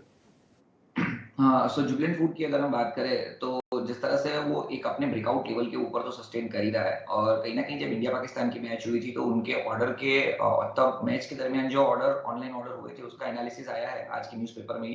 तो तब बर्गर वाज द किंग, के बर्गर के काफी सारे ऑर्डर्स गए थे। अब जिस तरह से मैच मतलब वर्ल्ड कप आगे चल रहा है, जिस तरह से फेस्टिवल सीजन भी आगे बढ़ रहा है, देयर आर चांसेस के लोगों का पिज्जा की तरफ भी ध्यान जाएगा। तो ये तो एक हेडविंड है, मतलब टेलवेंट है यहाँ पे जुबिलेंट के लिए। टेक्निकली भी आप देखोगे तो अपनी सभी इंपॉर्टेंट मूविंग एवरेज के साथ ट्रेड कर रहा है, कहीं ना कहीं 20 दिन की मूविंग एवरेज के आसपास सस्टेन हो रहा है। आज के गैप डाउन में चांसेस है कि थोड़ा बहुत नीचे आए ये 520 510 तक, तो मेरे हिसाब से घबराने की जरूरत नहीं है, वो एक्यूमुलेशन जोन रहेगा। 500 के नीचे का फिक्स एक स्ट्रिक्ट स्टॉप लॉस रखिए और एटलीस्ट आप दिवाली तक होल्ड करिए। There are very good chances कि आप 600 तक के लेवल जुबिलेंट फूड में देख सकते हैं। तो दिस आवर प्रिफर्ड पिक, हमें डेफिनेटली होल्ड रखना चाहिए, या तो कोई भी डिप आए लॉन्ग की 500 के स्टॉप लॉस के साथ। सर आपके प्रेफर्ड पिक भी है, आप दिवाली तक 600 कह रहे हैं, 530 पे चल रहा है, ब्रेकआउट फेल हो नहीं रहा, अच्छी बात है। जुबिलेंट फूडवर्क आगे थोड़ा ध्यान रखिएगा। ये किरण सर की कॉल है और किरण सर की कॉल टिपिकली जो थोड़ा पोजिशनल होते हैं काफ़ी अच्छी चलती है। आगे बढ़ते हैं, एक शेयर और पता कर लेते हैं। उस शेयर का नाम है ओरिएंट सीमेंट। कल खबर भी थी, कल शेयर के अंदर मोमेंटम भी था, आज भी कंटिन्यू होगा। राहुल जी जरा चेक करेंगे ओरिएंट सीमेंट, ये शेयर अगर आपको ठीक लग रहा है तो आज सौदे पंच करेंगे सर फिर। तो ओरिएंट सीमेंट में सिर्फ एक वाइल्ड कार्ड जो है कि जो हाई था उससे काफी सेल ऑफ हुआ है, जो कल का भी मूव आया है। आप नोटिस करेंगे हाई जो है 217 के आसपास है और क्लोज हुआ है 204 पे। तो 217 और 204 आप देखेंगे तो ऑलमोस्ट 13 रुपए या 6% हाई से सेल ऑफ हुआ है। तो वो एक थोड़ा सा कंसर्न है। अगर लॉन्ग के साइड जाना है तो 208.5 के ऊपर लॉन्ग कर सकते हैं और एक स्टॉप लॉस रख सकते हैं 204.5 पे। तब तक इस पे लॉन्ग मत कीजिए। आई रिपीट, 208.5 के ऊपर लॉन्ग, स्टॉप लॉस 204.5। रत्नेश जी आपसे मैं थोड़ी सी मेहनत करवा देता हूँ। डॉक्टर रेड्डी शेयर तो ठीक है, कल भी वो ज़्यादा पार्टिसिपेट नहीं कर रहा था गिरावट में। मेरे को ना सीधा शेयर खरीदना नहीं है सर, मेरे को ऑप्शन लेनी है डॉक्टर रेड्डीज की। कोई ऑप्शन चेक करके बता दीजिए एट द मनी वाली, जिसका रेट ठीक ठाक हो। बिल्कुल टिंकू जी, 2 मिनट का समय तो बिल्कुल चेक करके बताता हूँ इसमें। सर समय ले लो, जब तक मैं एक काम और करता हूँ, एक शेयर और पता कर लेता हूँ कि उसके अंदर क्या करना है, वो मैं पता करना है किरण सर से। किरण सर जरा एक और शेयर चेहरा चेक कीजिए, वो है हुडको का। क्या एक बार राउंड ऑफ प्रॉफिट बुकिंग कर लेनी चाहिए या फिर अभी भी सर और चलेगा हुडको? मेरे हिसाब से डेफिनेटली इसमें प्रॉफिट कर लेना चाहिए, बुक कर लेना चाहिए। रीजन बीइंग एक इंपॉर्टेंट जो लेवल था 87 84 का, वो उसने गैप डाउन के साथ ब्रेक किया है, साथ ही साथ अपनी 20 डेज मूविंग एवरेज को भी ब्रेक किया है। अब उसका जो नेक्स्ट सपोर्ट लेवल हम देख रहे हैं जहाँ पे स्टॉक कंसोलिडेट हुआ था वो 7169 के आसपास का है। तो परसेंटेज वाइज यहाँ से बहुत बड़ा स्टॉप लॉस बन रहा है। तो जिनके भी पास है मेरे हिसाब से एक बार आप बुक कर लीजिए, क्योंकि ऑलरेडी शॉर्ट टर्म में एक अच्छा खासा रनअप दे दिया है। तो यहाँ से अगर रिवर्सल भी आता है तो देयर आर चांसेस कि स्टॉक एक रेंज के अंदर रहेगा, ऊपर में 90 और नीचे में 78 79। तो ये 10 रुपए की रेंज में रहेगा और इसमें प्राइस करेक्शन तो नहीं, लेकिन टाइम करेक्शन जरूर आ सकता है। तो जिनके पास है मेरे हिसाब से एक बार प्रॉफिट बुक करके दूसरे किसी शेयर में आपको देखना चाहिए। को में कंपनी में कोई प्रॉब्लम नहीं है, लेकिन अब इस तरह के शेयर जब इस तरह का मूवमेंट देते हैं ना तो उसके बाद प्रॉफिट बुकिंग आ जाती है। कल शेयर 10% नीचे था, आपको कई शेयर ऐसे दिख रहे होंगे जो कल 10% टूटे, जिनका बहुत शानदार ट्रैक रिकॉर्ड रहा है। तो इसलिए समझदारी है कि पैसा बुक करो, बाहर निकल जाओ सिस्टम से, जब सेटल हो जाएंगे तब आ जाएंगे। कोई दिक्कत थोड़ी ना हमको, आज ही थोड़ी ना सारे पैसे छापने, कल भी हो सकता है काम हो जाए। रत्नेश जी आपने डॉक्टर रेड्डीज देख ही लिया होगा, एक बार जरा देख के बताएंगे प्लीज़। जैसे अगर अपना अपन को ऑप्शन में ट्रेड लेना है किसी को, तो मुझे ऐसा लगता है कि डॉक्टर रेड्डी का यहाँ पे 5700 का कॉल लेना चाहिए, जो कि कल की क्लोजिंग दिखा रहा है 59 के आसपास में। इसमें काफी अच्छा फॉर्मेशन भी बनता हुआ दिख रहा है डॉक्टर रेड्डी के चार्ट पे। तो बिल्कुल इसमें एक अच्छा एक्टिविटी हमको 5700 के कॉल में देखने को मिलेगी। ऊपर में कहीं ना कहीं इसके टारगेट जो बनेंगे 5700 के कॉल के, मुझे ऐसा लगता है कि 95 से 100 तक के बन सकते हैं और स्टॉप लॉस लगा लें यहाँ पे 35 का। तो इस स्ट्राइक के कॉल में जरूर एक पोजीशन ली जा सकती है। ठीक है, चलिए कुछ और स्टॉक्स पे डिस्कस करते हैं। एक स्टॉक है गुजरात पीपावाव, क्योंकि इस वक्त ग्लोबल मैरीटाइम समिट भी चल रहा है। कल भी लगभग 73 MOU साइन हुए हैं। Port related, shipping industry related stocks, इसमें कितनी मूवमेंट और इनमें कितना ट्रेड अपॉर्चुनिटीज़ हैं, उस पर बात कर लेते हैं। ये काफ़ी स्ट्रेटेजिकली लोकेटेड भी है इंटरनेशनल मैरीटाइम रूट्स के लिए, और कल इसमें अच्छे ब्लॉक्स भी लगे हैं। गुजरात पीपावाव, क्या यहाँ पर एक ट्रेडिंग इनिशिएट करेंगे आप Kiran? Kiran, can you hear मी?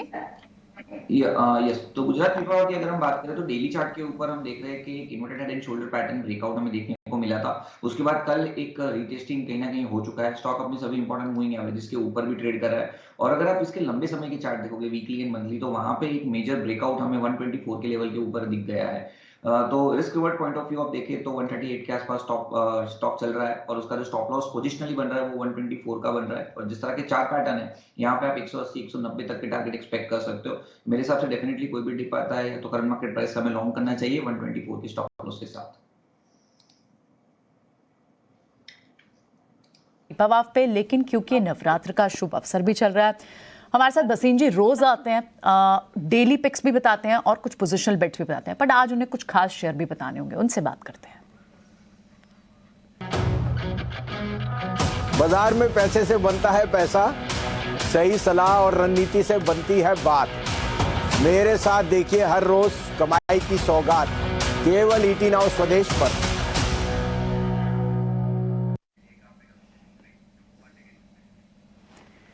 जय माता दी। संजीव जी, नवरात्र के कुछ खास शेयर बताएं जो कुछ समय तक हमारे व्यूअर रखें लेकिन माला माल हो। हाँ, गुड मॉर्निंग प्रियंका जी, जय माता दी, आपको भी, डिम्पी को भी और अभिषेक को भी और सारे व्यूअर्स को। और आज याद रखना 5वां नवरात्र है, आज से बाजार मेरे हिसाब से घूम जाना चाहिए। अगले हफ्ते 19,800 20,000 के दर्शन जरूर होंगे अक्टूबर में। So all global uncertainty and risk is now getting priced इन, चाहे वो बॉन्ड यील्ड है, चाहे वो डॉलर है, चाहे वो ऑयल है। यहाँ से Indian share market out perform करेगा, और माता की कृपा रही तो जरूर पैसे बनेंगे। सबसे बड़ा पिक है HDFC बैंक, नवरात्रि का पहला पिक। आपके पास 7th लार्जेस्ट बैंक है जो आज का Q time price to book, और अगले साल प्रियंका जी इसका 76 to 80,000 करोड़ का प्रॉफिट होएगा। आप इमेजिन कर सकते हैं क्या ग्रोथ रेट के टारगेट है, तभी आपको ये एक अंडर परफॉर्मर मिल रहा है, because it is over owned by large part of the FIs and they have to liquidate for whatever reason. मुझे HDFC बैंक पे पूरा भरोसा है, 1750 से 1800 का टारगेट अगले नवरात्र। दूसरा मेरा पिक है the biggest of them all, Reliance. आज आप फिर पढ़िए कि Russian crude is being exported at the, माने they are getting Russian crude at 2 times the discount, और सबसे बड़ा रिफाइनर इंडिया में रिलायंस है। और साथ में आज की डेट में Jio, some of parts of new energy and the retail business is performing brilliantly. इस क्वार्टर के नंबर्स बहुत अच्छे होंगे, और मुझे अगले साल तक 2750 से लेके 2800, इससे ज्यादा ही भाव दिखता है। लेकिन ये एक ब्लू चिप है जो होना जरूरी है आपके पोर्टफोलियो में। तीसरा मेरा पिक होगा हैवेल्स। देखिए, कंज्यूमर इलेक्ट्रिकल स्टेपल्स में ये सबसे बढ़िया प्ले है, और Havells is not only expanded into air conditioning and the other businesses of electrical. आज की डेट में Crabtree, LED and solar panels में they are one of the largest players, and their new product line is doing extremely well. साथ में आपको पता है festive season में घर में लाइटिंग और नई बदलाव जो होता है, उसमें हैवेल्स का मार्केट शेयर अब आई थिंक टॉप 3 में है, and that is gaining market share. 1680 से 1700 का भाव मुझे दिखता है। तो ये 3 मेरे टॉप नवरात्रि पिक्स होंगे आज के लिए। भसीन साहब, एक और सवाल इन्हीं पिक्स के ऊपर। HDFC बैंक, रिलायंस, तमाम लोग ये जानना चाहते हैं कि इसमें करना क्या है, क्योंकि काफी समय से कहीं न कहीं के दायरे में हैं। तो अभी इनको ले लेना भसीन साहब, या कोई लेवल्स का इंतजार कर ले तब लेना है? देखिए अभिषेक जी, सब कहेंगे कि इंडेक्स उदाहरण के लिए 19,000 आ जाएगा। 19,000 पे आप और मैं जैसे एंकर बोलेंगे 18,500 आएगा। तो आपने जो लेना है वो श्री गणेश होएगा ही नहीं। तो श्री गणेश आज से कीजिए, नवरात्रों से अच्छा टाइम नहीं है। इस भाव पे रिलायंस, HDFC बैंक आपको 20% 25% तो हाथों हाथ दे जाएंगे, आपको सोचना भी नहीं है। और जैसे मैंने आपको कहा, न्यू हाई आना ही आना है। Why not play on the biggest, and the biggest are getting only bigger. मुझे कोई दो राय नहीं कि their market caps, you know, I just for example, after us Netflix is up 20% because suddenly the numbers and the guidance is very positive. तो अगर एक Fang stocks $1 trillion का होने वाला है, Netflix and Meta combined, then why not Reliance and HDFC bank? मुझे लगता है इनकी market cap is totally misplaced और मुझे 20% का अपसाइड तो वैसे ही दिखता है, और inherently the businesses are all performing in line. तो there is no better time than today. Start your mantra today. HDFC Bank, Reliance and Havells, add them. ठीक है, इंतजार नहीं करना, और ये स्टॉक भी आपको बहुत बड़ा इंतजार नहीं करवाएंगे. 15 से 20% के आसपास की डिसेंट गेन्स देने के लिए. लार्ज कैप्स हैं, दिग्गज हैं, बहुत तेज अगर चले तो भी समझ लीजिए कि स्टॉक में कई बार दिक्कत होती है, और गिर जाए तब तो दिक्कत होती है. वसीम साहब, बाजार के लिए आज का व्यू आपका क्या है, और आज के लिए आप कोई स्टॉक्स हाईलाइट करना चाहेंगे? तो देखिए अभिषेक, आज मार्केट जैसे आपको पता है ग्लोबल क्यूज है, और वो कल हमारे को एक फोर वार्निंग आ गई थी क्योंकि we ended at the lows of the day. ETF outflows for some time may continue क्योंकि stronger yields will obviously drive there, but अब वो फेड की जो रेट हाइक वगैरह वो तो खत्म हो गई, रेट कट आने की गुंजाइश हो जाएगी. दूसरी बात, in this imbroglio where yields have hit all time 17-year highs, dollar is doing nothing. And thirdly, geopolitical risk is always a good time for slightly longer term, और generally markets bottom out when this pricing in gets in, क्योंकि रोज का rhetoric मैं और आप track नहीं कर सकते. मगर मेरे को ये पता है कि अगले हफ्ते से शेयर बाजार में बहुत बढ़िया आपको मोमेंटम दिखेगा, और जैसे ये सीज फायर वगैरह अनाउंस होगी which can be round the corner, I would be again expecting equities to outperform. US growth अच्छी है, yields are taking a cap of the FIs of the Fed, and thirdly Indian consumption is just on the anvil of taking off. आज के लिए मेरा pick होएगा, और results आने आज हैवल्स के, उसमें मेरे हिसाब से इट्स एन एक्सपेंसिव स्टॉक, लेकिन results will be very much in line, और कोई भी वीकनेस हो हैवल्स लेने की कोशिश कीजिए, because you are getting the largest consumer electrical play which is diversified its product range tremendously. दूसरा, मैंने कल भी आपको कहा था मुझे SRF दीपक नाइट्राइट बहुत पसंद है, इसलिए क्योंकि दीपक नाइट्राइट जो फिनाइल और एसीटोन करता है वो 25 से पर केजी आज 15 पर केजी के भाव आ गए. साथ में China growth has started to rebound, and these are two players which are very much dependent on China's rebound because speciality chemical do very well there. I think the price performance और the price of both of these stocks is very much in your favour for a 30% upside in the next 3 months. ठीक है, SRF दीपक nitrate, इस पे आपकी conviction काफ़ी strong. आपने हेवल्स को आज ऐड किया है. एक और चीज़ पूछना चाहेंगे संजीव जी, आपने मैरिको भी ऐड किया है आज, और लार्ज कैप स्पेस से कंजम्पशन प्ले में नेस्ले, HUL, ITC, इनके भी नंबर्स हैं. वहाँ पर आप कैसे कंजम्पशन स्टोरी को देख रहे हैं? क्या इनके नंबर्स का क्या ट्रेंड रह सकता है? हाँ बिल्कुल प्रियंका, मैं बोलना भूल गया, मैरिको मेरा टॉप फेवरेट है. एज ए डिस्क्लोजर हम अपने क्लाइंट्स को भी दिला रहे हैं. 540 पे इसमें सारी वीकनेस प्राइस्ड इन है. Marico anyway has always under promised and over delivered, और साथ में जो उनकी प्रोडक्ट रेंज है from Parachute to the hair oil is doing excellent. तो मुझे लगता है Marico is a must have. Nestle के रिजल्ट सबसे अच्छे रहेंगे, followed by Lever, and may be ITC is slightly lukewarm क्योंकि cigarette volumes and margins on FMCG could be a little dampener, but it will be made up by hotels जहां उनका 10% share of the hotel in, they have a 10% of their volumes are hotels which have been performing very well. तो मैं Nestle के साथ जाऊंगा, followed by Lever and ITC. but मैं यहाँ जरूर कहूंगा Marico is a very much buy this Diwali, this Navratri, and this can be a very good stable stock क्योंकि आज की डेट में थोड़ी सी अनसर्टेनिटी में defensive like FMCG and pharma can be out performers.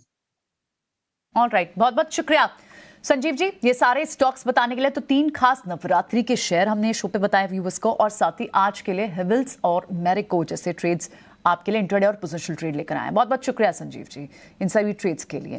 बिल्कुल ITC, नेस्ले, HUL इनके numbers आने हैं, और FMCG कारोबार पर शायद ITC में तो वहाँ पर तो एक डबल डिजिट ग्रोथ होगी, लेकिन होटल बिजनेस है किस तरह के, क्योंकि उनके SOTP वैल्यूएशन में सबसे बड़ा कंपोनेंट तो सिगरेट है, जहाँ से काफ़ी स्टेबल सेट ऑफ नंबर्स की एक्सपेक्टेशन है.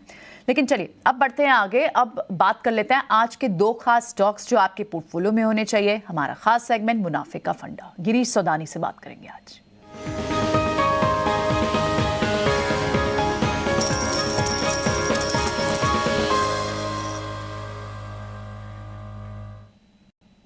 गिरीश, मॉर्निंग, बताएं आपके ट्रेड्स आज के, कौन से आपके 2 पोजिशनल पिक्स हैं? Good morning. बेसिकली अभी मैं संजीव सर को ही सुन रहा था एंड ये दोनों पोजीशंस मेरी संजीव सर से मिलती जुलती ही हैं। जैसे कि हम देख रहे हैं कि फेस्टिवल सीजन्स बिल्कुल ट्रैक पर है। अगले 3 महीने से 6 महीने हमारे यहाँ सिर्फ फेस्टिवल सीजन की ही धूम रहने वाली है। तो इस फेस्टिवल सीजन्स में हमने इलेक्ट्रॉनिक्स में हेवल्स ही चुना है। हेवल्स मुझे अगले 3 महीने के लिए बहुत अच्छा अट्रैक्टिव लेवल्स पे दिखाई देता है। यहाँ से 1500 का लेवल मुझे बहुत इजीली अचीवेबल दिखाई दे रहा है, क्योंकि इनके ऑनलाइन ग्रोथ अगर हम देखें तो 15 से 18% की आ गई है, जो अगले 2 क्वार्टर्स में मैनेजमेंट कहीं पे भी 22-23% तक की ऑनलाइन ग्रोथ देख रही है। अपार्ट फ्रॉम दैट इनके फिजिकल प्रेजेंस भी बहुत स्टार्टली बहुत तेजी से बढ़े हैं। प्रपोर्शनेटली ये 14% की ग्रोथ अपने फिजिकल प्रेजेंस से भी एक्सपेक्ट कर रहे हैं। तो कहीं पे भी ये लेवल्स मुझे बहुत अट्रैक्टिव दिखाई देते हैं। तो ये स्टॉक आपके पोर्टफोलियो में डेफिनेटली होना चाहिए। दूसरा जो स्टॉक है वो दूसरा भी संजीव सर से मिलता जुलता ही है, दैट इज आईटीसी। जैसे कि हम देख रहे हैं हॉस्पिटैलिटी जो डीमर्जर था इनका होटल इंडस्ट्री का, उसके बाद ये पहला रिजल्ट है मैनेजमेंट का। कहीं के पे भी आईटीसी बहुत अट्रैक्टिवली काउंट हो जाता है, बिकॉज हम आज जैसे कि रिजल्ट्स भी आने वाले हैं एंड 12% से 14% की ग्रोथ एक्सपेक्टेड है मैनेजमेंट साइड पर लेकर। अपार्ट फ्रॉम दैट जैसे कि हमने देखा है कि ऑलरेडी इंटरनेशनल जो प्रेशर है उससे थोड़ा सा बर्डन जो दिखाई दिया, बट इनके जो नए प्रोडक्ट लॉन्च है उसको लेके एफएमसीजीज में इनकी ग्रोथ और ज्यादा बढ़ती हुई नजर आएगी। अपार्ट फ्रॉम दैट इनके फिजिकल प्रेजेंस जैसे अगर जो इस टाइप के इनके स्टोर्स हैं उसके ऊपर भी एक फिजिकल प्रेजेंस इनकी काफी तेजी से बढ़ रही। तो यहाँ से मुझे 525 तक का एक लक्ष्य दिखाई देता है अगले 3 महीने के टाइम से।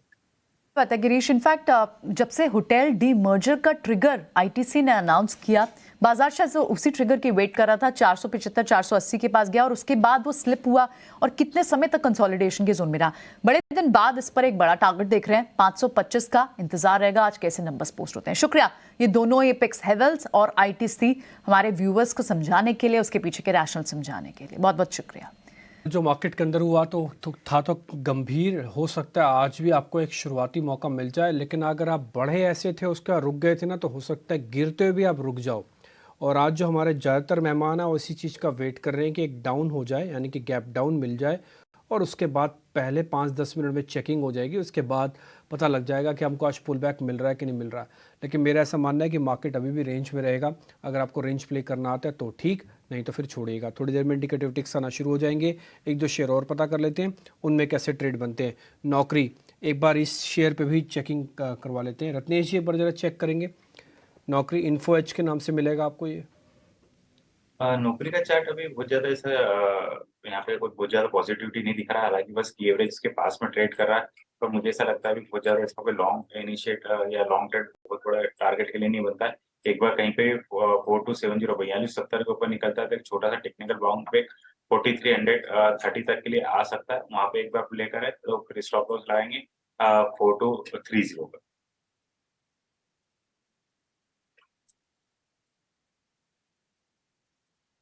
इसको छोड़ दीजिए आप, इसके अंदर कोई आपको ज़्यादा पूछना या कोई बात नहीं करनी है। एक शेयर मैं फटाफट से और ले लेता हूँ, फिर नवरत्न शेयर भी आपका इंतज़ार कर रहे हैं। पेन्नार इंडस्ट्रीज़, एक बार राहुल जी आप इस शेयर को चेक करेंगे। पेन्नार इंडस्ट्रीज़ को PENNAR के नाम से मिलेगा। की डेट में ऑल टाइम हाई बनाया है, ब्यूटीफुल डाउनवर्ड ट्रेंडिंग चैनल से ब्रेकआउट हुआ है और 2 दिन लगातार अच्छे वॉल्यूम से ऊपर गया है। तो डेफिनेटली बुलिश स्टैंस ले सकते हैं स्टॉक में। अभी भी इन अ फॉलिंग मार्केट जहां पे इतना अनसर्टेनिटी और इतना छोटा रेंज में ट्रेड हो रहा है 400 पॉइंट का निफ्टी, एक ये बेटर स्टॉक लग रहा है। तो सुबह का पहला हाफ एन आवर 45 मिनट्स देखिए अगर कोई प्रॉफिट बुकिंग आता है कि नहीं। अगर आपको देख रहा है कि कोई प्रॉफिट बुकिंग नहीं आता है तो लॉन्ग जा सकते हैं स्टॉक में।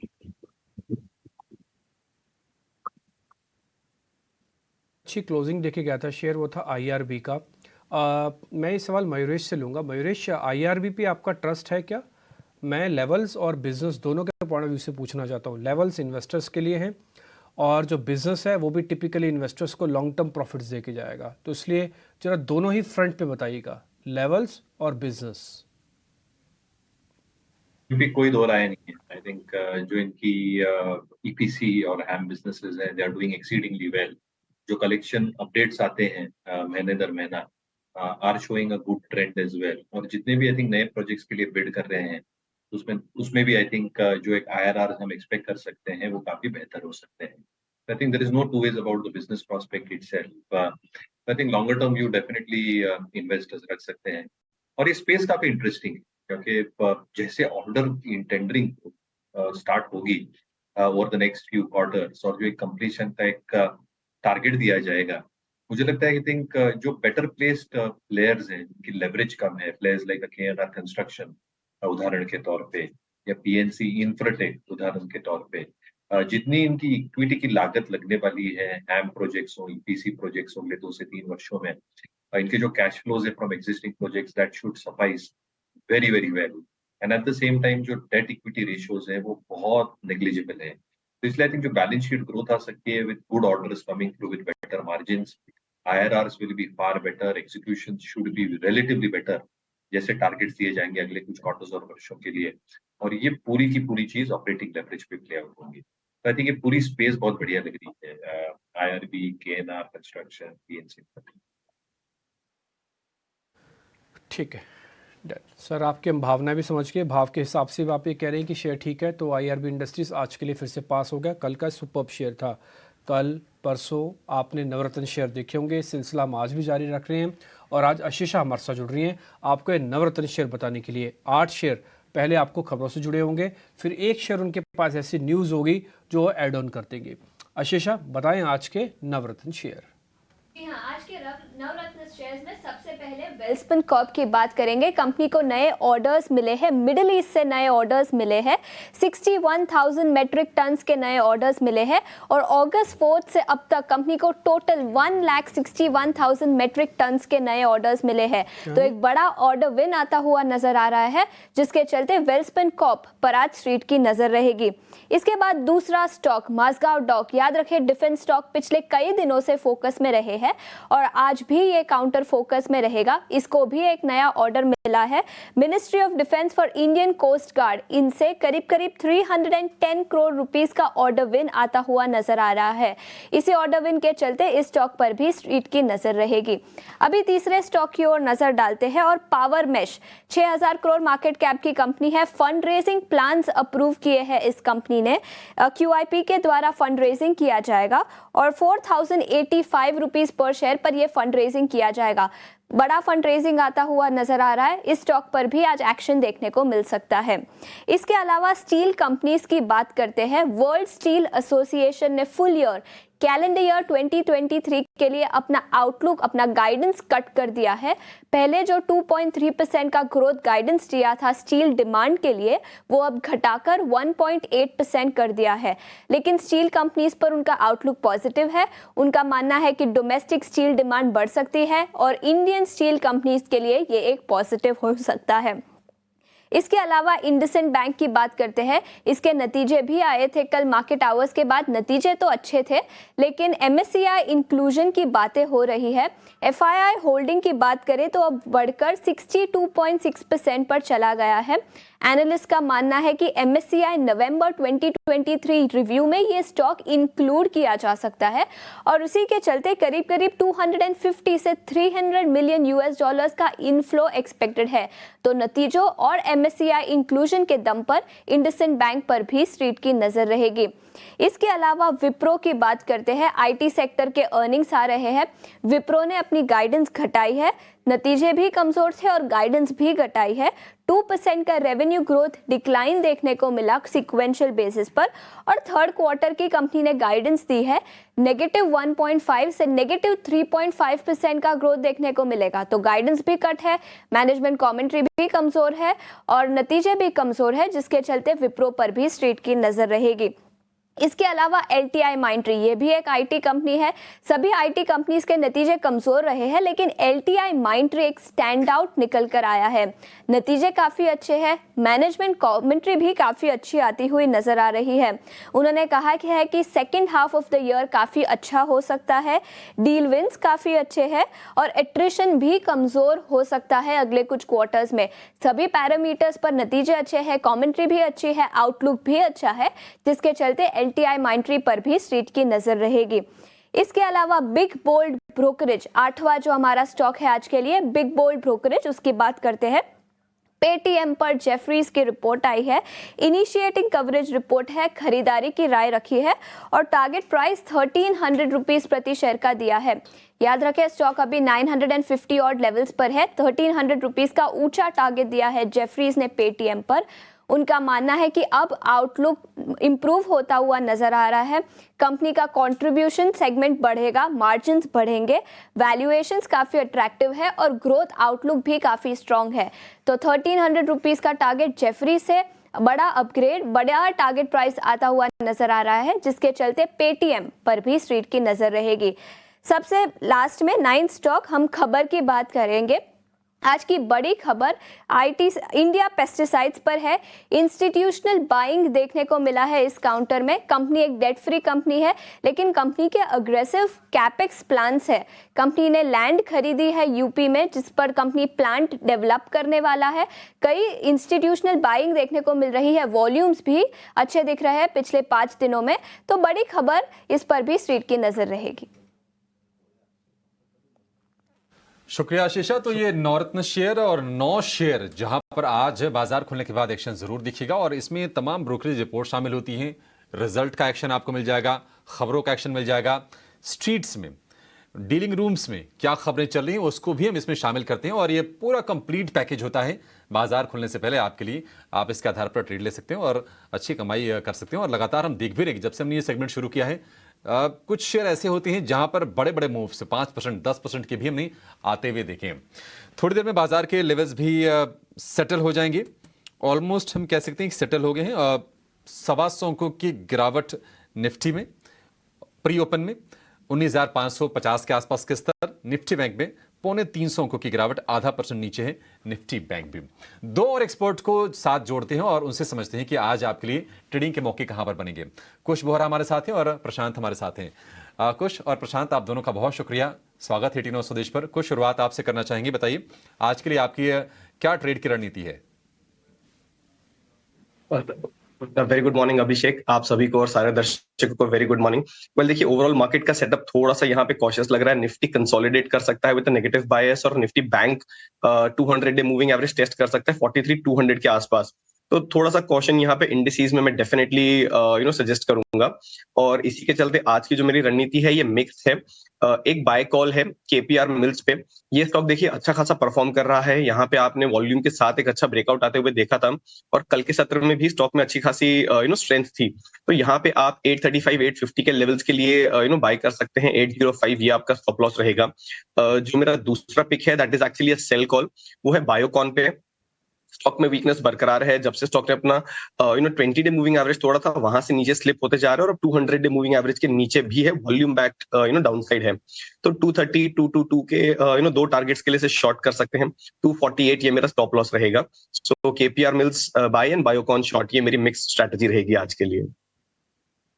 ठीक है, कुछ की तरफ से एक लॉन्ग एक शॉर्ट बायोकॉन, जिनकी कि मलेशिया यूनिट को लेकर कुछ दिक्कतें आई थी और कल हमने देखा था कि वायदा बाजार के सबसे ज्यादा गिरने वाले शेयरों में शामिल था। प्रॉब्लम यहां पर बने रह सकती है बायोकॉन के शेयर में, इसलिए शॉर्ट की कॉल कुछ की तरफ से। प्रशांत, आपकी स्टडी क्या है? क्या आपके पास भी एक बाय एक सेल इसी तरह की स्ट्रेटजी है? जी, good morning to the panel और सभी दर्शकों को नमस्कार। यहाँ पे आज का जो दिन होगा वो बहुत क्रुशल होगा और जो मेरी रणनीति है वो आज और कल वेट एंड वॉच करना चाहिए, क्या होना चाहिए। तो जो कल का हाई बना करीबन 19,845, इसके ऊपर क्लोजिंग होना जरूरी है इन 2 दिनों में, आज और कल में मिलके। अगर ये नहीं होता है तो मुझे लग रहा है फिर मार्केट का स्ट्रक्चर टोटली खराब होगा। तो आज मेरे तरफ से सिर्फ एक ही बाय कॉल होगा और वो एक स्ट्रॉन्ग स्टॉक में होगा। स्ट्रेंथ को बाय करना चाहूंगा तो एलएनटी में मेरा बाय कॉल होगा। इस कमजोर मार्केट में एक वीक ओपनिंग मिल रही है, तो यहाँ पे आप एलएनटी को बाय कर सकते हो। आपको जो स्टॉप लॉस रखना होगा वो स्पॉट क्लोजिंग बेसिस 2,990, 2,980 के करीब, हार्डली 1% रिस्क, और इसमें बने रहिए। टारगेट आपको यहाँ से अगर ये स्टॉक पिकअप हो जाए तो 3,100, 3,140 तक के मिल सकते हैं।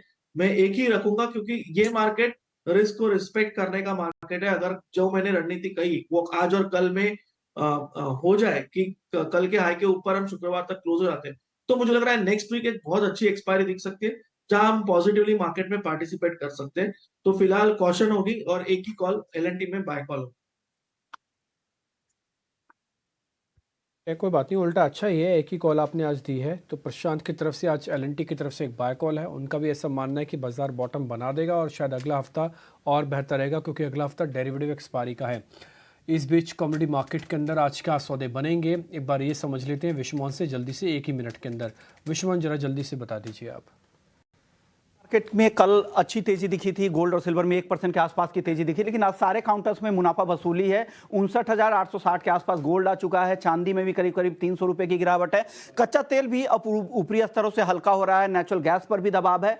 और बेस मेटल्स की बात करें तो कल वहां पर भी तेजी दिखी थी, लेकिन आज वहां पर भी मुनाफा वसूली है। लेड को अगर छोड़ दे तो सारे बेस मेटल्स पर दबाव है। लेकिन 4 टॉपिक भी आपके लिए लेकर आऊं ब्रोकरेज हाउसेस की तरफ से। गोल्ड सिल्वर, जहां पर खरीदारी की सलाह आ रही है। गोल्ड खरीदना है 60,150 से 60,350, यानी आज की जो गिरावट है उसमें गोल्ड खरीदे। चांदी भी खरीदारी की सलाह है। चांदी भी उनको लग रहा है कि वापस से इस गिरावट के बाद फिर से तेजी लौट सकती है। 72,200 से 72,800 तक चांदी जा सकती है। क्रूड और कॉपर, ये दोनों कॉल भी आज के लिए खरीदारी की राय है। मॉर्निंग कॉल्स है, इंट्राडे के लिए सिर्फ है। तो जो भी ट्रेड करे बिना स्टॉप लॉस के आप ट्रेड नहीं करें जी। ठीक है, स्टॉप लॉस तो बिल्कुल लगाएंगे सर। टारगेट तो कंफर्ट का होता है, स्टॉप लॉस पिवट पॉइंट्स का होता है, जो आप बता रहे हैं यहाँ पे। बहुत शुक्रिया विश्वमोहन बताने के लिए। मार्केट अब ओपनिंग के लिए तैयार हो रहा है, आप भी जरा इसमें जुड़ जाइए। 127 पॉइंट की गिरावट है, पहला झटका।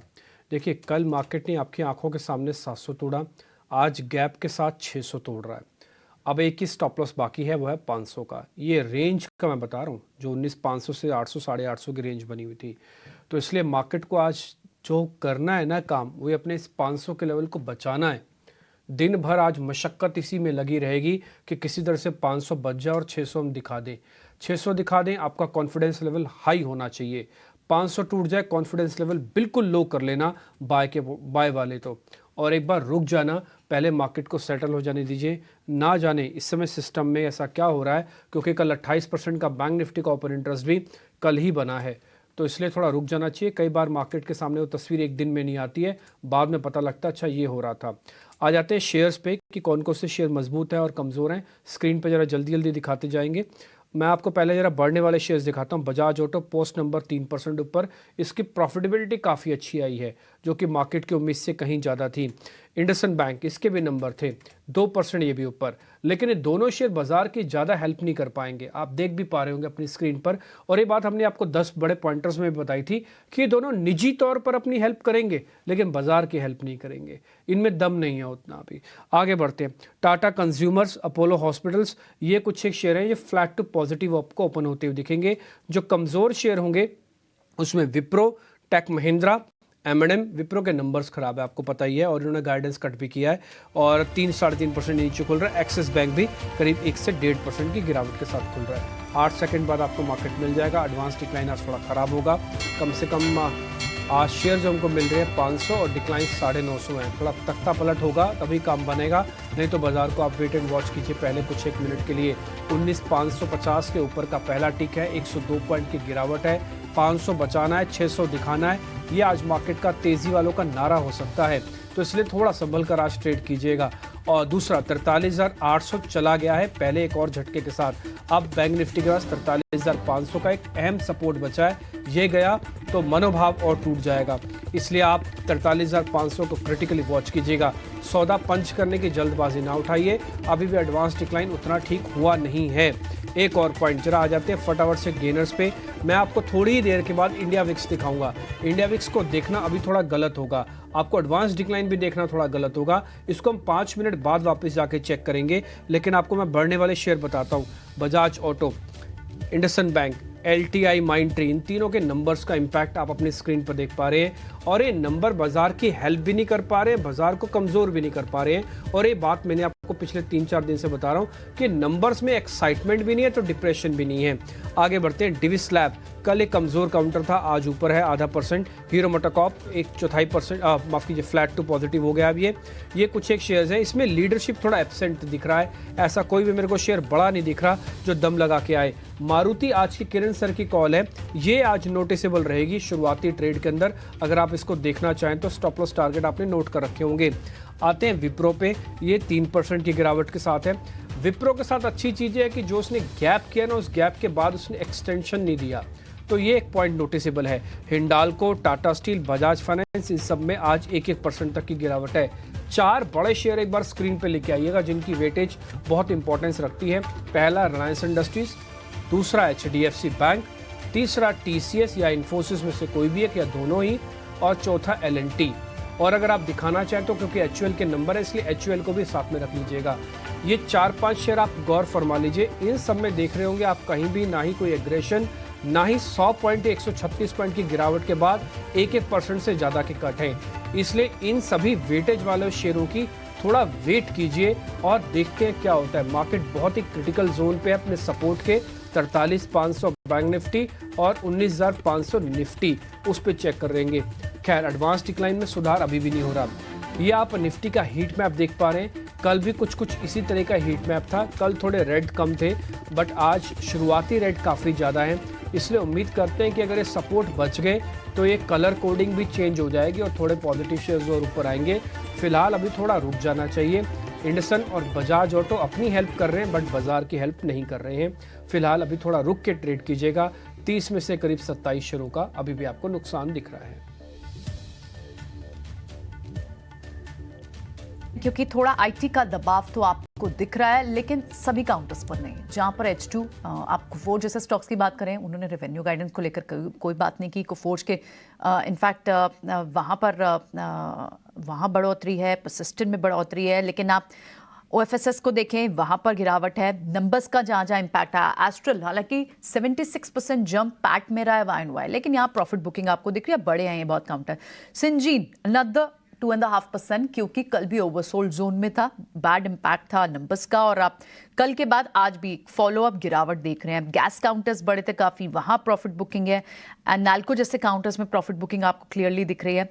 और बढ़ने वाले काउंटर्स आपको मिड कैप में कौन से दिख रहे हैं? पॉलीकैप जैसे काउंटर्स, ये तो कम्प्लीटली कैपेक्स का बेनिफिशरी है, और चाहे वो पावर वैल्यू चेन हो या फिर oil and gas value chain हो, और प्लस नंबर्स का इम्पैक्ट पॉलीकैप जैसे स्टॉक्स, और ये तो इसकी रीबैलेंसिंग में भी इसका नाम है। तो यहाँ पर अभी भी आपको फ्लोज दिख रहे हैं। लेकिन at the same time Sun TV कल हम डिस्कस भी कर रहे थे, यहाँ पर भी मूव है। मीडिया काउंटर्स में आपको मूव दिख रही है। हेल्थ केयर में मैक्स हेल्थ केयर जैसे काउंटर्स में मूव है, लेकिन स्मॉल कैप में वही एक्शन। MMTC आज 10% फिर से नीचे। कल भी 10% तक की गिरावट आपको MMTC में दिखी थी। आज भी टॉप लूजर अनदर 10%, यानी 20% इरोड हो चुका है सिर्फ 2 दिन में। बड़ी चाल चल चुके थे काउंटर्स और अब इनमें प्रॉफिट बुकिंग भी। STC में भी आप देखें 10% की गिरावट है। एक बार KIOCL को भी लेकर आते हैं और एक और काउंटर लेकर आते हैं, वो है ITI। क्या इनमें भी इतनी गिरावट देखने को मिल रही है? फिलहाल आप KIOCL ये भी एक सरकारी कंपनी है और इसमें भी 40-50% की मूव सिर्फ 3-4 दिन में, एक हफ्ते में। इनफैक्ट अभी ज़्यादा बड़ी गिरावट नहीं, लेकिन कल भी ये भी काफ़ी वीक देखने को मिला था। अभी फिलहाल आपको आधे % की गिरावट देखने को मिल रही है। ITI को भी एक बार देखते हैं कि वहाँ किस तरह का ट्रेड देखने को मिल रहा है। 1% की गिरावट है फिलहाल। तो आपको PSU के वो स्टॉक्स जहां पर हम थोड़ा सा कॉशियस भी कर रहे थे, हमारे एक्सपर्ट्स भी बता रहे थे, वहां पर अनदर राउंड ऑफ सेलिंग। आज डे 2 है जहां पर आपको बड़ी सेलिंग देखने को मिल रही है। तो ये रहा मिड कैप और स्मॉल कैप का हाल। अब अभिषेक के साथ जाते हैं और गेस्ट की कॉल्स लेते हैं। अभिषेक। ठीक है, तो बाजार में हम देख रहे हैं कि कमजोर शुरुआत हुई है। 125 अंक नीचे है निफ्टी, और निफ्टी के 50 में से सिर्फ 3 शेयर ऐसे हैं जहां पर आपको 1% से ज्यादा की मूव दिख रही है, और ये नतीजों का एक्शन आज हम देख रहे हैं। कमजोरी ये हावी हो रही है विप्रो में। ADR से वो संकेत मिल भी गए थे, और एडवांस डिक्लाइन रेशियो बेयर्स के पक्ष में पूरी तरह से आज हम देख रहे हैं कि मंदी की गिरफ्त में बाजार फिलहाल दिख रहा है। आगे की चाल कैसी होगी उसको देखेंगे, लेकिन फटाफट आपके लिए ये समझ लेते हैं कि ओपनिंग पर ट्रेड्स क्या बन रहे हैं। प्रशांत, शुरुआत आपसे करेंगे, बताइए क्या है आपकी कॉल्स? जो मुझे इस लेवल पे एक रिस्क रिवॉर्ड के हिसाब से बेहतर लग रहा है वो होगा REC। ये 20 दिनों के एवरेज पे ऑलमोस्ट एक डिप ले रहा है, और अभी तक इसने 20 दिनों के एवरेज के नीचे क्लोजिंग बेसिस पे इसको ब्रेक नहीं किया। तो यहाँ पे मेरा स्टॉप लॉस होगा 281, तो 281 स्पॉट क्लोजिंग बेसिस, और जो टारगेट में देख रहा हूँ वो 300 का होगा, 300, जो कि ऑलमोस्ट स्विंग हाई बना हुआ था। तो REC को यहाँ पे ऐड किया जा सकता है। REC प्लस करें। ऑलरेडी REC PFC में हमने तेज एक्शन देखा, रिकॉर्ड ऊंचाई के आसपास ये शेयर कारोबार भी कर रहे हैं। REC के लिए 300 रुपए का लक्ष्य प्रशांत जी की तरफ से। रत्नेश जी, आपके लिस्ट में कौन सा शेयर है सर अभी ओपनिंग देखकर? हाँ जी, क्या हो गया?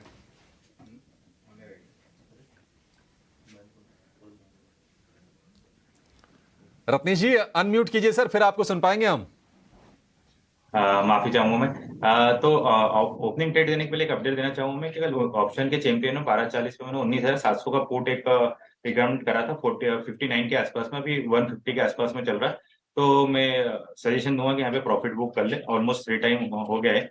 ओपनिंग ट्रेड में मेरा रहेगा मिड कैप्स में जाना चाहूंगा टीएन पेट्रो, यहाँ पे कंडीशनल बाय अगर 99.50 के ऊपर निकलता ओपनिंग ट्रेड में अभी थोड़े 5 मिनट बाद में, तो उसमें एक ट्रेड लेना चाहिए टीएन पेट्रो में। यहाँ पे स्टॉप लॉस लगाऊंगा फिर मैं 9650 का, और जो टारगेट बनेंगे यहाँ पे ऊपर के वो 105 रुपए तक के हैं। ठीक है, टीएन पेट्रो परसों के सत्र में हम बहुत तेज उछाल इस शेयर में देख भी रहे थे, आज फिर से रत्नेश जी के रडार पर ये शेयर आया है। कुछ आपके नजर कहां पर है, कहां पर मौके दिख रहे हैं आपको ओपनिंग ट्रेड में? तो अभिषेक, एक स्टॉक जिसमें आप देखें तो स्ट्रेंथ बनी ही है और तेजी पकड़ रही है, और वो है सेरा सैनिटरी वेयर। ये स्टॉक्स हमने अक्सर डिस्कस किया है ओवर द लास्ट ईयर और सो, और अच्छे खासे अप ट्रेंड में रहा है। फिलहाल जो मार्केट में सिचुएशन है उससे भी इसको फिलहाल आप देखें तो कोई फर्क नहीं पड़ रहा है। वॉल्यूम्स में एक मार्जिनल अपटिक है which is also encouraging, so overall setup इसका पॉजिटिव है। यहाँ पे अगर आप एक नियर टर्म बेट लेना चाहें तो 9350 और 9400 के जो लेवल्स हैं इन टारगेट्स के लिए बाय करें। स्टॉप लॉस जो है आज के दिन का जो लो बना है करीब 9050 के आसपास का, उसको लेके चले।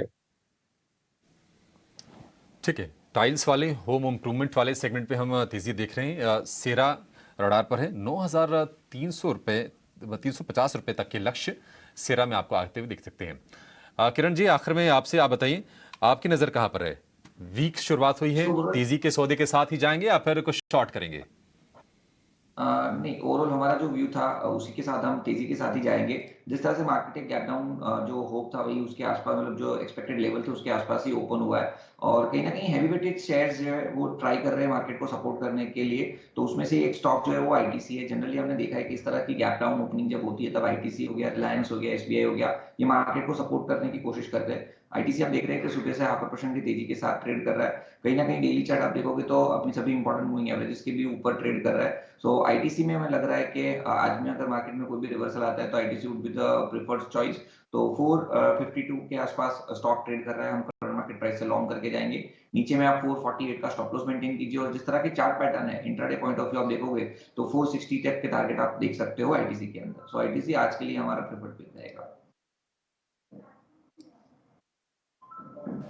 ठीक है, मार्केट को खुले हुए करीब 5 मिनट से ज़्यादा का समय हो गया। मैं आपको दिखाता हूँ एडवांस डिक्लाइन और विक्स। मैंने कहा था कि 5 मिनट के बाद उसको चेक कीजिएगा, वो आपके फेवर में आ रहा है बॉस। इंडिया विक्स के अंदर आज कुछ स्ट्रेंथ नहीं है, इन स्पाइट ऑफ दिस कि 2 दिन से बाजार है, यानी कि कल और आज बाजार टूटा। इंडिया विक्स में कुछ खास बढ़त नहीं आई है, इसका मतलब फियर नहीं है। ये जो एडवांस डिक्लाइन इस समय आप देख पा रहे हैं ये थोड़ा ख़राब है, लेकिन ये बॉटम बनाने का काम भी करेगा। आप मैक्सिमम टू मैक्सिमम 160 165 शेयर लेके गए नीचे तक। अब इनमें अगर थोड़ी भी रिकवरी आ गई, मान लीजिए 20% 30% या 40 से 1 शेयरों के अंदर रिकवरी आ गई, तो आपके सपोर्ट बच जाएंगे, फिर आप शॉर्ट कवरिंग करवाएंगे मार्केट के अंदर। और मैं आपको दिखाता हूँ उसका सबसे पहला और बढ़िया साइन आपको बैंक निफ्टी के अंदर दिखेगा। आप चेक कीजिए एक बार जरा बैंक निफ्टी के लेवल्स।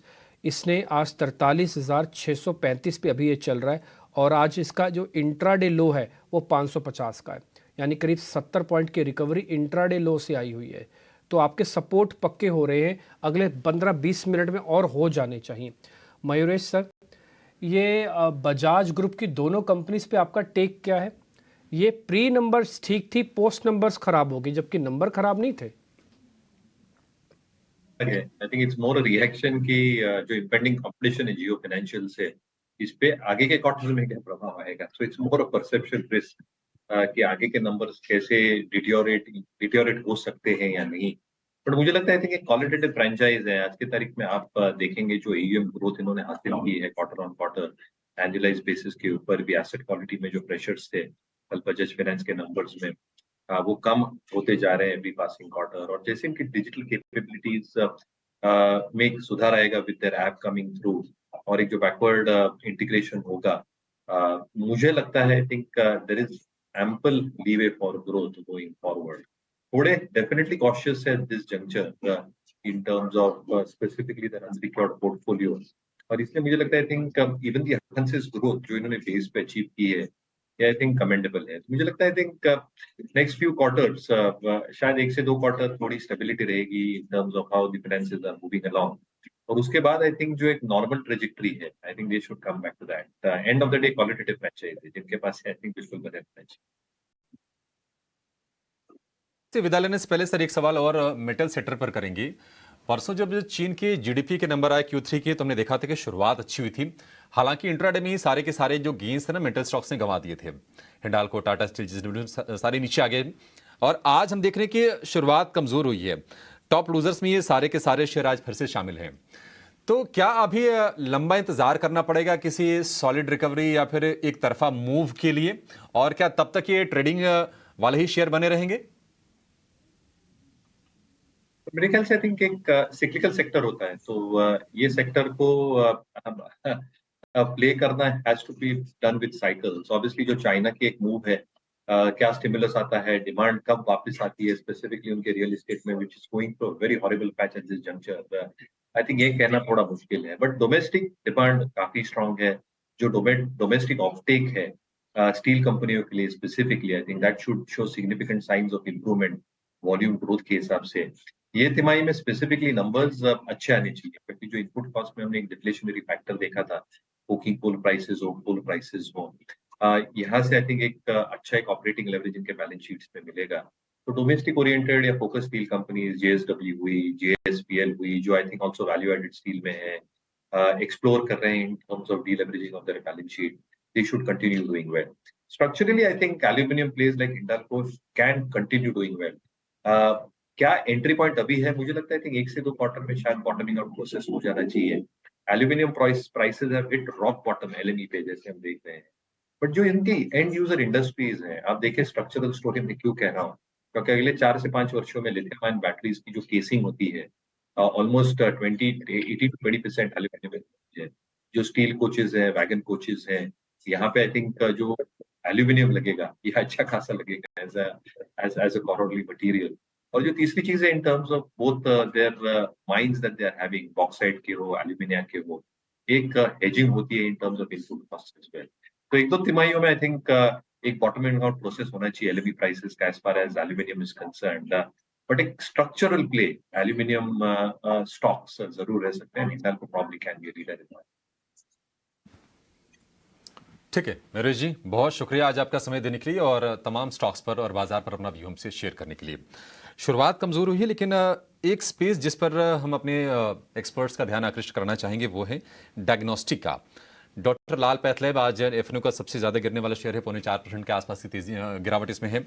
2 दिन से हम देख रहे थे कि एक सपाट इसमें एक मूवमेंट थी।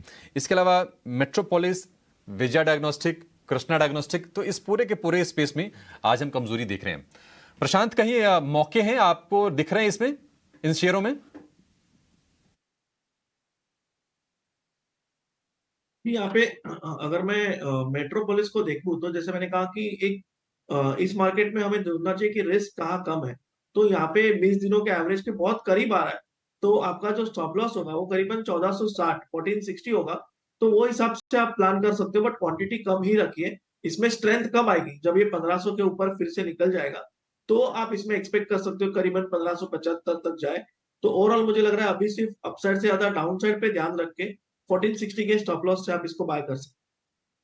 ठीक है, बैंक्स और फाइनेंस सेक्टर में आपको थोड़ी सी NBFC स्पेसेस से लेकिन कुछ काउंटर्स हैं जहां पर मूव इतनी बुरी नहीं है, और स्पेशली MFI सेगमेंट के काउंटर्स हैं। आप एक एक करके अगर काउंटर्स को सामने लाएंगे, उज्जीवन हो गया, यूग्रो हो गया, 5 स्टार बिजनेस हो गया, इनमें गिरावट आ ही नहीं रही है। इनफैक्ट बहुत हल्की मामूली गिरावट है। 5 स्टार बिजनेस जहाँ खुला था वहाँ से रिकवर हुआ है। यूग्रो के स्टॉक को भी लेकर आते हैं, वो ऊपर है और इनके नंबर्स अच्छे आने हैं। इक्विटास को लेकर आते हैं। इनमें कहाँ मौके ढूंढने चाहिए इस स्पेस में, क्योंकि ऑफ कोर्स जिस तरह की हाई यील्ड ग्रोथ सेगमेंट है ये, और जिस तरह की AUM गाइडेंस ये कंपनियां दे रही हैं, ऑफ कोर्स बैंक्स के MFI सेगमेंट से भी बेहतर ग्रोथ दिखाई दे रही है इन पर्टिकुलर MFI सेगमेंट्स की, इन NBFCs की। कहाँ पर इस पूरे स्पेस में मौके ढूंढने चाहिए इस वक्त? कुछ अंडरस्टैंडिंग की इनकी अपडेट्स अच्छे आए थे लास्ट क्वार्टर भी, और काफ़ी बजिंग रही हैं ये कंपनियां। यहाँ पे 5 स्टार मुझे काफी अच्छा लग रहा है। ये इनफैक्ट हमने कुछ दिन पहले कॉल के हिसाब से भी जनरेट किया था अबाउट 780 800 के टारगेट्स के आसपास। तो फर्स्ट टारगेट अचीव हुआ था 794 के आसपास, इसका हाई भी था रिसेंट हाई। सो मेरे हिसाब से यहाँ पे देयर इज एवरी पॉसिबिलिटी कि ये स्टॉक्स मार्केट सेटल होते ही और जल्दी आपको रिबाउंड दिखाएंगे। आप देखें तो कहीं भी अपने नियर टर्म एवरेजेस को ब्रीच नहीं कर रहे हैं, कोई भी स्ट्रक्चरल डैमेज नहीं है, just in line with the markets. आप हल्की सी प्रॉफिट बुकिंग देख लें या सॉफ्टनेस देख लें, in a way it's a good time to enter some of these stocks. तो यहाँ पे आप चाहें तो 5 स्टार पे बिल्कुल एक पॉजिटिव व्यू बना के चल सकते हैं। बाय ऑन डिक्लाइंस का बिल्कुल यहाँ पे व्यू रहेगा। नियर टर्म में 800 would be my first target, second target would now be 835, और जो मेरा स्टॉप लॉस है उसे मैं प्लेस करूंगा 740 745 के जो लेवल्स हैं इसके आसपास, जहां पे इसका 50 डे मूविंग एवरेज भी प्लेस्ड है। अब तो 800 और 835 तक के टारगेट्स, 845 तक के टारगेट्स आप 5 स्टार में देखते हैं। यहाँ पर आप मौका ढूंढ रहे हैं ट्रेडिंग बेट लेने का, ठीक है। बजाज ऑटो के अच्छे नंबर्स आए, उसके बाद आप पूरे in fact two wheeler Bajaj auto और हीरो मोटोकॉर्प इनमें तो मूव दिख ही रही है। आप कहीं ना कहीं ये ट्रेंड भी देखें तो रूरल कंजम्पशन से जुड़े हुए काउंटर, चाहे वो इमामी हो, उसमें भी आपको मूव दिख रही है। तो और अब थोड़ा सा फोकस शिफ्ट होगा भी कि एफएमसीजी कंजम्पशन के नंबर्स किस तरह से आते हैं। आज आईटीसी अपने नंबर्स पोस्ट करेगा, मैरिको के नंबर्स आने हैं, इन सब के बाद थोड़ा सा क्लियर ट्रेंड यहाँ पर भी दिखेगा। लेकिन क्या अर्ली ट्रेंड को पिक करना चाहिए इस वक्त अभी? किरण, क्या यहाँ इस स्पेस से कोई मूव दिखती है आपको, इमामी जैसे स्टॉक्स? ये पूरा स्पेस देखे एफएमसीजी का, तो कहीं ना कहीं आईटीसी ऑलरेडी हमने डिस्कस किया है। अब इसके अंदर आप मैरिको के ऊपर ध्यान रख सकते हो। मैरिको में जिस तरह के डेली चार्ट्स है, हमने देखा कि प्रीवियस वीक के अंदर एक शार्प फॉल 580 से आया, लेकिन स्लोली एंड ग्रेजुअली इंटरडे की चार्ट के हिसाब से आप मैरिको देखोगे तो पिछले 7-8 दिन से स्टॉक एक राउंडिंग बॉटम पैटर्न बना रहा है, और आज एक गैप डाउन ओपनिंग हुई है, लेकिन लोअर लेवल से काफी अच्छा एक बाइंग आ रहा है। साथ ही साथ स्टॉक को 200 डेज का मूविंग एवरेज का सपोर्ट भी है, और एक्सट्रीम ओवरसोल्ड टेरिटरी से न्यूट्रल टेरिटरी के अंदर इसके इंडिकेटर्स भी आ रहे हैं। तो Marico would be the preferred choice. 545 के आसपास ट्रेड कर रहा है current market price, so long करना चाहिए। ओवरऑल जो एक स्टॉप लॉस बन रहा है वो 540 या 539 का बन रहा है, तो रिस्क रिवॉर्ड रेशियो काफी फेवरेबल है। और जिस तरह के चार्ट पैटर्न है, एटलीस्ट आप 570 तक के रेट एक्सपेक्ट कर सकते हो मैरिको के अंदर। So Marico would be the preferred choice. 539 के स्टॉप लॉस के साथ डेफिनेटली मैरिको बाय करना चाहिए।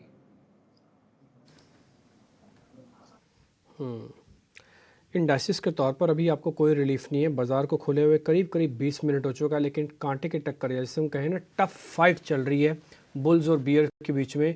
बुल्स ये चाहते हैं कि सपोर्ट मिल जाए और यहाँ से बाजार ऊपर आ जाए, और बियर्स का ये कहना है कि जो हमने दाव बनाया है, कल प्रेशर क्रिएट किया है, उसको मोर ड्रैग करना चाहते हैं। तो टफ फाइट है। बियर्स भी अपना दम दिखा रहे हैं तो बुल्स भी अपना दम दिखा रहे हैं। अगले हो सकता है आधा पौना घंटा और मशक्क़त हो, लेकिन जिस तरफ बाजार जाएगा वैसे ही पलटता जाएगा, क्योंकि फिर एक तरफ के लोगों को सरेंडर करना होगा। खैर एनी हाउ, अभी भी सपोर्ट बरकरार है। दूसरी इंपॉर्टेंट चीज़, अगर आप देखेंगे एडवांस डिक्लाइन में भी जल्दी सुधार नहीं हो रहा। एक शेयर और है जिसने कल परसों से नुकसान दिखाना शुरू कर दिया था, उस शेयर का नाम है बायोकॉन। आज खुश की कॉल में भी था शामिल। और एक दूसरा शेयर, और इसका एक पीयर तो नहीं मैं बोलूँगा, इसके साथ का ही जुड़ा हुआ है, वो है मैकडॉवल्स। एक बार ज़रा इस शेयर को भी लेके आइए, तो इसके अंदर भी प्रेशर बनना शुरू हो गया है। कुछ ज़रा चेक करना, आपके बायोकॉन तो हिट कॉल है आज की, डेज लो आ गए है वापस। और ज़रा मैकडॉवल्स भी चेक कर लो, ये भी पिछले 2-3 दिन से वीक है। बिल्कुल Dimpy, thank you for highlighting this. अगर आप देखें तो बायोकॉन में वीकनेस बनी हुई थी, आज एक्सटेंड हो रही है वो वीकनेस। तो मेरी सलाह रहेगी कि यहाँ पे आप बिल्कुल इसको ट्रेलिंग स्टॉप लॉस के साथ राइड करें। यहाँ पे हो सकता है जो डाउनसाइड है ये और बढ़ती जाए। पहला टारगेट हमारा 230 का था, दूसरा 222 का था। तो ट्रेलिंग स्टॉप लॉस के साथ इसमें आप बिल्कुल बने रहें, सुबह अगर आपने शॉर्ट किया हो तो।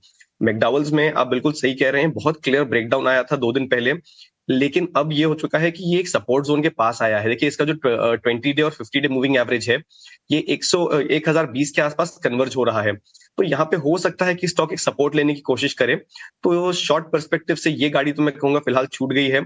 1020 के नीचे अगर जाता है तो फर्दर वीकनेस आएगी, तब हम कंसिडर करेंगे। बट तब तक इसको आप अपने वेट एंड वॉच लिस्ट में रखें, या अगर आपने पहले शॉर्ट किया हो तो अब इसको 1045 के ट्रेलिंग स्टॉप लॉस के साथ होल्ड करके रखें।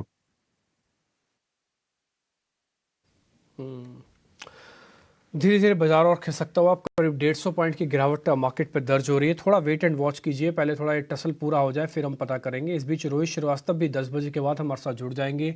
ये बहुत ही बेहतरीन चार्टिस्ट है जो इंडाइसिस को बहुत ही क्लोजली वॉच करते हैं, इसलिए इंडाइसिस में मेक होगा या ब्रेक होगा इनसे हम एक बार ज़रूर समझेंगे जब 10 बजे के बाद रोहित श्रीवास्तव हमारे साथ जुड़ जाएंगे। आगे बढ़ते हैं। एक शेयर मेरे को जरा एक और पता करना है, जहाँ पे थोड़ी स्ट्रेंथ थी वो था डॉक्टर लाल पैथलैब। प्रशांत, ये शेयर आपको चेक करना होगा। ये बैक टू बैक कई दिनों से चल रहा था, लेकिन आज मेरी शीट में इसमें वापस से प्रॉफिट बुकिंग और थोड़ा डाटा नेगेटिव बन रहा है। ये कितना और टूट सकता है? आज डॉक्टर लाल पैथलैब का डाटा अच्छा नहीं है। चलिए रिम्पी जी, और ओवरऑल मुझे लग रहा है कि इसके लिए पोजिशनली जो एक लास्ट सपोर्ट बचा हुआ है वो होगा 2375 2375। तो जिनके पास पोजीशन हो वो 2375 स्टॉप लॉस यूज करें। फ्रेश बाइंग बिल्कुल भी नहीं, फ्रेश शॉर्टिंग भी नहीं, नो ट्रेड जोन में, ओवरऑल वीक है। तो सिर्फ जिनके पास पोजीशन है वो 2375 से बने रह सकते।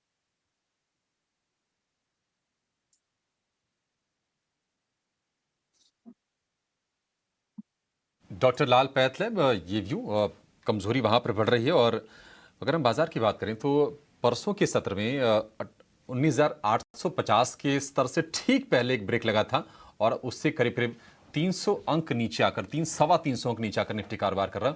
और आज अब संघर्ष होगी 19,500 को बचाने की। 150 अंकों की भारी भरकम गिरावट हम आज के सत्र में देख रहे हैं। वेल्सपन कॉर्प को लेकर अच्छी खबर थी, फिर भी ये शेयर टूट रहा है। पाइप बनाने वाली कंपनी है ये। 2% की गिरावट यहां पर हम देख रहे हैं। इसके अलावा अगर आप एस्ट्रल को देखेंगे, क्योंकि ये भी वायदा का स्टॉक है, करीब करीब 6% के आसपास गिरावट हम एस्ट्रल के शेयर में देख रहे हैं। और नंबर्स की इसके खराब नहीं थे, एस्टिमेट से थोड़े से कमजोर थे। हालांकि अगर आप ऐसे देखेंगे सिर्फ आंकड़ों के लिहाज से तो 90% प्रॉफिट में जंप आया था। एस्ट्रल करीब 6% कमजोर। प्रशांत, क्या और ये कमजोर होगा शेयर, क्योंकि कमजोरी इसमें बढ़ रही है हम देख रहे हैं। जी, यहाँ पे बहुत ही ज्यादा नेगेटिव रिएक्शन। इनफैक्ट कल जो हाई बना था वो एक मेजर रेजिस्टेंस पे टकराया था और वहां से आज रिजल्ट आया है। तो मुझे लग रहा है कि यहाँ पे आपको स्ट्रिक्टली 1830 1830 ये स्टॉप लॉस रखना होगा। अगर पोजीशन है 1830 ब्रेक हो जाए तो उससे निकल जाइए। बहुत बड़ी रिएक्शन आई है और ओवरऑल फाइनल सपोर्ट जो है वो 1830 का ही होगा। 120 के स्तर पर नजर रखें। आईजीएल में हम थोड़ी थोड़ी करके तेजी देख रहे थे, लेकिन एक झटके में पिछले 3-4 दिनों की तेजी आज साफ और शेयर आ गया है 3.5% गिरावट के साथ 460 रुपए के आसपास। कुछ आईजीएल, क्या कोई ट्रेड बन रहा है इसमें?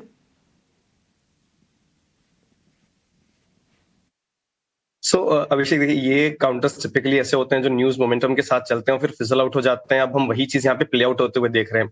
मेरे हिसाब से यहाँ पे कोई भी ट्रेड नहीं बन रहा है, बिकॉज देखिए लॉन्ग करने लायक फिलहाल यहाँ पे है नहीं, बिकॉज ऑलरेडी एक मोमेंटम था इसमें जो अभी शार्प प्रॉफिट बुकिंग का दौर देख रहा है। और शॉर्ट भी नहीं कर सकते बिकॉज अब बिल्कुल सपोर्ट जोन के पास में है।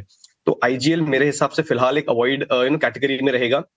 कुछ की लेवल्स हैं इसके 455 का ऑन द डाउन साइड, और ऊपर में अगर आप देखें तो 475 का। अगर इस बैंड को ब्रेक करता है तब हम इसमें कोई ट्रेड कंसिडर करेंगे। फिलहाल मेरे लिए आईजीएल बहुत क्लियर अवॉइड रहेगा। ठीक है, आप क्लियर अवॉइड करेंगे। कुछ और काउंटर्स को भी देखते हैं। एक काउंटर और है आईएफएल फाइनेंस की भी, क्योंकि NBFCs, gold loan, business loan और एमएफआई सेगमेंट में है, इसमें भी अच्छी खासी मूव है। इनफैक्ट आईएफएल फाइनेंस के नंबर्स भी आए थे और नंबर्स स्ट्रॉन्ग आए थे, लेकिन एक बड़ी मूव ऑलरेडी आईएफएल फाइनेंस में हो चुकी है। नहीं, इनफैक्ट सॉरी, इसमें नंबर्स नहीं थे, इसमें एक न्यूज़ का ट्रिगर था, कुछ मैनेजमेंट चेंजेस के। लेकिन आईएफएल फाइनेंस में अच्छी खासी मूव आ चुकी है और आज हमारे साथ सीएफओ भी होंगे 10-20 पर, कपिल जैन। उनसे समझेंगे कि 3,000 करोड़ जो उन्होंने रेस करने की बात हो रही है उसको कहाँ डिप्लॉय करेगी कंपनी। आईएफएल फाइनेंस, अगर आप सिर्फ पिछले 6 महीने में ही बात करें, एक बार उसके चार्ट्स लेकर आते हैं, बहुत स्ट्रॉन्ग मूव। मे लोस में इनफैक्ट 435 के लेवल से 650 के लेवल, 650 के लेवल तक ही पहुंच चुका है स्टॉक। अभी और कितनी स्ट्रीम बाकी है? एक बार चार्ट में कितनी और स्ट्रेंथ दिखती है रत्नेश इस स्टॉक में? आईएफएल का चार्ट देखें तो बहुत अच्छा फॉर्मेशन इसमें चल रहा है, कंटिन्यू आ रहा है फॉर्मेशन, अपने की एवरेज से बहुत ज्यादा स्ट्रेच नहीं हुआ है। अभी रिसेंट में हमको 16 तारीख के आसपास में अच्छी वॉल्यूम एक्टिविटी देखने को मिली थी। मुझे ऐसा लगता है कि अभी भी इसमें कमजोरी नहीं है, बिल्कुल बने रहना चाहिए। 640 रुपए का एक यहाँ पे अच्छा सपोर्ट है। आज का लो है 646 का, तो मेरे हिसाब से यहाँ पे एक वापिस से फ्रेश एंट्री का एक मौका बनता हुआ दिखाई दे रहा है। यहाँ पे अगर आप लेंगे तो 625 रुपए का स्टॉप लॉस लगाएंगे। मिड टर्म के हिसाब से यहाँ पे टारगेट मुझे वापिस से यहाँ पे 700 प्लस आते हुए दिखते हैं। तो एक 625 के स्टॉप लॉस वापस से फ्रेश एंट्री यहाँ पे बनती है। ओके, आईएफएल फाइनेंस पर ये राय रही। दो लोगों ने एक ही स्टॉक बताया, हेवल्स एक इंट्राडे के लिहाज से भी बताया और पोजिशनली भी हेवल्स हमें गिरीश सोदानी भी बता के गए हैं कि यहाँ पर मूव देखनी चाहिए। अगले 3 महीने के लिए उनका एक व्यू भी बन रहा है हेवल्स पर। आज भी 1.5% की तेजी है, अच्छी शॉर्ट कवरिंग भी दिख रही है। क्या इस पर एक ट्रेडिंग की राय आप इनिशिएट करेंगे यहाँ से प्रशांत? प्रशांत जी प्रियंका, अगर मैं हेवल्स को देखूं तो सबसे अहम बात है कि एक बहुत स्ट्रॉन्ग सपोर्ट पे कल आया था और वहां से ये बाउंस कर चुका है। तो मुझे लग रहा है डेफिनेटली प्राइस एक्शन बता रही है कि सपोर्ट वर्क कर रहा है। जो आज का लो बना हुआ है 1330, ये आपका स्टॉप लॉस होगा स्पॉट क्लोजिंग बेसिस, वो हिसाब से आप इसमें एंटर कर सकते हो। ओवरऑल यहाँ से अगर स्ट्रेंथ कंटिन्यू हो, क्योंकि इसके हायर टाइम फ्रेम्स काफी बुलिश है, तो मुझे लग रहा है आप कंफर्टेबली 1390 1395 तक जा सकते हो।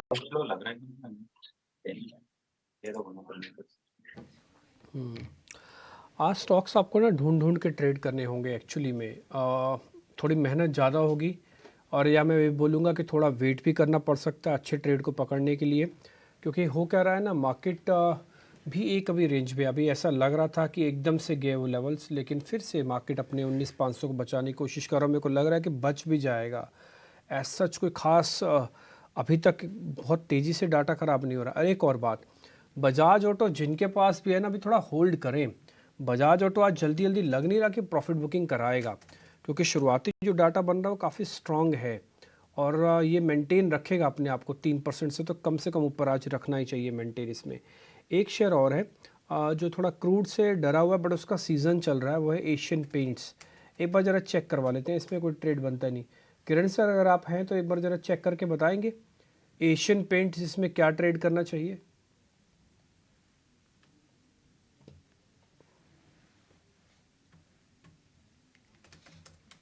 खुश, एक बार आप देखेंगे, किरण से बात नहीं हो पाएगी।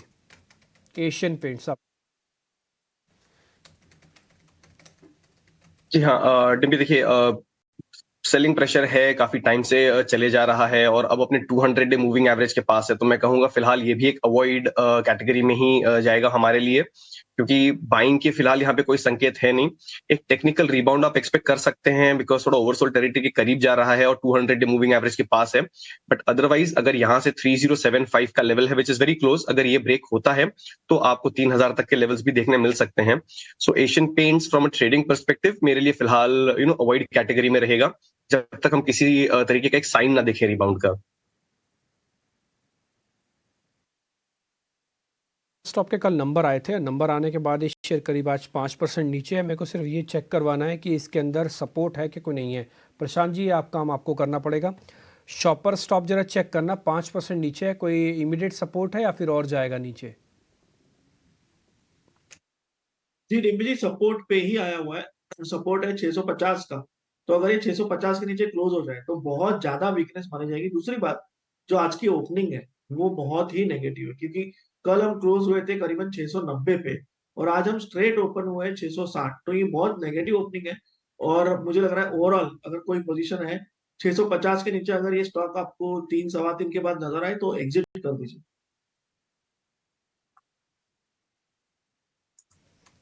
डन, वीक है। एक लेवल जो आपको बता रहे हैं उस लेवल के नीचे गया और टूटेगा। हमने कल आपको ध्यान होगा क्लोजिंग में सुमित मूलचंदानी हमारे साथ थे, तो हमने आपके सामने एक बात रखी थी कि आपको जो लेना है लेके जाइए, लेकिन डाटा देख के ऐसा लग रहा है कि कल बाजार फिर से टूटेगा। तो हमने एक पुट दिलवाई थी आपको 19,600 की, आपको ध्यान होगा 59 का रेट था, उस पर हमने स्क्रीन पे भी फायर करके दिखाई थी। एक बार वापस से दिखा सकते हैं वो 26 अक्टूबर वाली, ये वाली पुट 19,600, अब ये 140 रुपये, 58% का गेन। हमने ये नहीं कहा था कि जिनके पास पोजीशन है सिर्फ वही हेज करना, ताज़ा वालों को कोई एक्सपेरिमेंट नहीं करने। तो जिनके पास हेज पोजीशन से थोड़ा बहुत मरहम तो इस पुट से लगा ही होगा उनको। अगर आज उनके इंडाइसिस नीचे है ना, तो इस पुट ने 59% का गेन लेके थोड़ी सहायता उनकी की होगी। इसी तरह का हमारा एक और काम भी है, हम ऑप्शंस का चैंपियन लेके आते हैं, एक ऐसी ऑप्शन जिसमें कम पैसे लगेंगे लेकिन आपको छोटी राहत मिल जाएगी। एक बार ज़रा फटाफट से वो भी चेक कर लेते हैं। अक्षय पी भागवत मेरे साथ जुड़ रहे हैं।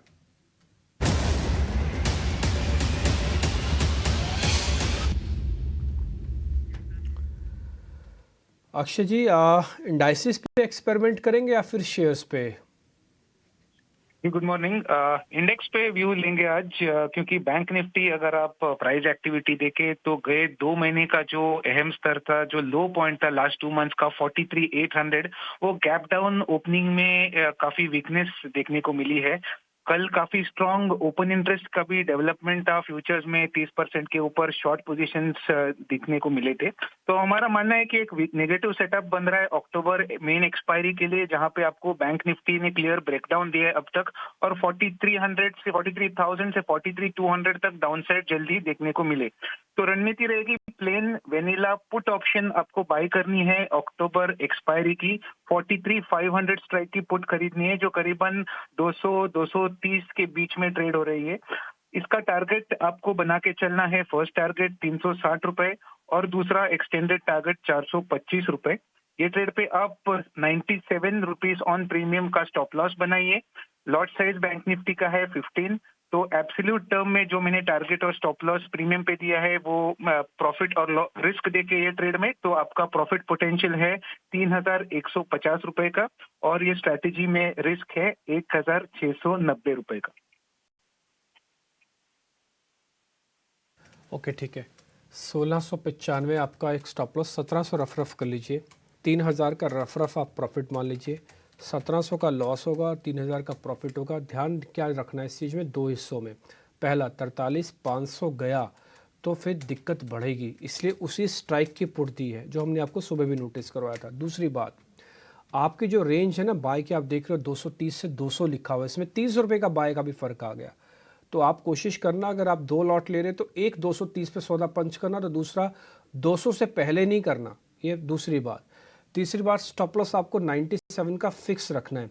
वो मैं इसलिए कह रहा हूँ, अगर थोड़ी भी रिकवरी आई ना तो ये पुट भी चल जाएगी, भले ये उल्टी चलेगी, तब आपको इसमें से स्टॉप लॉस कटवा के बाहर आना होगा। लेकिन जब तक सिग्नल नहीं मिलते तब तक इस सौदे को पंच करके रखिए, क्योंकि ऑलरेडी लॉन्ग पोजीशंस काफ़ी होंगी लोगों के पास, और मेरा मानना है कि हेज करने के लिए एक अच्छी पुट काम आ सकती है। छोटा प्रॉफिट होगा, छोटा ही लॉस होगा, बट काम का है। आप 43,500 को वॉच भी कीजिए, इस पुट को भी वॉच कीजिएगा। तो ये हमने पूरा एक्शन आपके सामने रख दिया है। आगे बढ़ रहे हैं, एक शेयर में और पता कर लेता हूँ, फिर हम कार्यक्रम को थोड़ा और स्पीड से आगे बढ़ाएंगे। वो रखना होगा मेरे को आज इंडसइंड बैंक पे। इंडसइंड बैंक इकलौता ऐसा बैंक है जो आज हरे निशान में है नंबर्स की वजह से। एक बार प्रशांत जी आप चेक करेंगे। डिम्पी जी, ओवरऑल कल के क्लोजिंग के हिसाब से पॉजिटिव है, बट एक कंप्लीट रेजिस्टेंस पे और रेंज बाउंड है, तो खरीदारी तो मैं रेकमेंड इस लेवल पे नहीं करूंगा।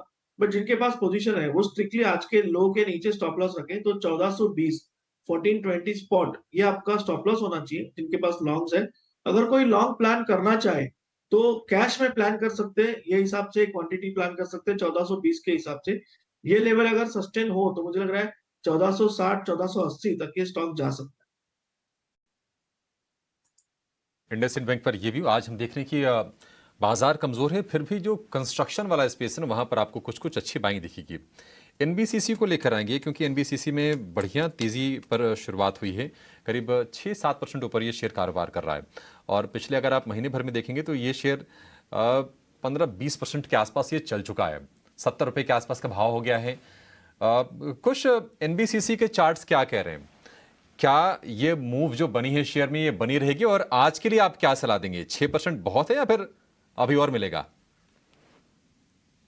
नहीं अभिषेक, देखिए मेरे हिसाब से यहाँ पे और अपसाइड जो है बिल्कुल आपको देखने मिल सकता है। देयर इज एवरी पॉसिबिलिटी कि ये स्टॉक 75 के जो लेवल्स हैं इनके पास भी जा सकता है। एक हल्का सा कंसोलिडेशन कह लीजिए या प्रॉफिट बुकिंग का दौर कह लीजिए, जब स्टॉक ने पहली बार करीब 63-64 के लेवल्स टच किए थे, वहां से एक डिप भी आया था 57 के आसपास, और फिर स्टॉक रिबाउंड कर रहा है। सो एक हल्का सा करेक्शन और एक स्टेप डाउन के बाद जो स्टॉक अप मूव दिखा रहा है, ये एक बहुत हेल्दी साइन है। वॉल्यूम्स में भी नियर टर्म में अपटिक है। एक छोटा सा कंसर्न मेरे लिए बस ये है कि वीकली चार्ट्स पे अगर मैं देखूं तो ये बहुत ही ओवरसोल्ड टेरिटरी में चला गया है। तो हो सकता है कि यहाँ से अगर आप फ्रेश एंट्री ले रहे हो तो क्वांटिटी अपनी कम रखें, बट जिस तरीके का ओवरऑल सेटअप और एक डिप के बाद हमने बाइंग देखी है, यहाँ पे बाय बिल्कुल बनता है। जैसा मैंने बताया 75 आप अपना पोजिशनल टारगेट लेके चलें। जो स्टॉप लॉस होगा आपका वो आएगा करीब 63 के आसपास। तो एग्जिस्टिंग पोजीशन हो तो इसको आप ट्रेलिंग स्टॉप लॉस करके होल्ड कर सकते हैं, या फ्रेश पोजीशन चाहें तब भी इसमें आप अभी भी एंट्री कर सकते हैं। है तो भी बने रहे। 63 का स्टॉप लॉस, नया लेना है तो भी ले सकते हैं। बढ़िया शेयर ये एनबीसीसी, और ये चूंकि इलेक्शन ईयर है तो शायद आपको चलता हुआ दिखेगा आगे भी। एक और शेयर प्रशांत आपसे व्यू जानना चाहेंगे इस पर, न्यूक्लियस सॉफ्टवेयर का। कल भी सर्किट लगा था शेयर में 10% का, आज भी इस सर्किट पर है, तो आज तो अभी फिलहाल तो अभी कोई ट्रेड नहीं कर पाएंगे, लेकिन मान लीजिए इनके पास हो, क्योंकि पिछले 4 सत्र में करीब करीब 30-35% ये शेयर चल चुका है। अगर हम इसका पुराना रिकॉर्ड भी देखें ना तो मल्टी बैगर रहा है, नतीजे लगातार अच्छे दिए हैं, डिविडेंड का भी रिकॉर्ड इसका बढ़िया है।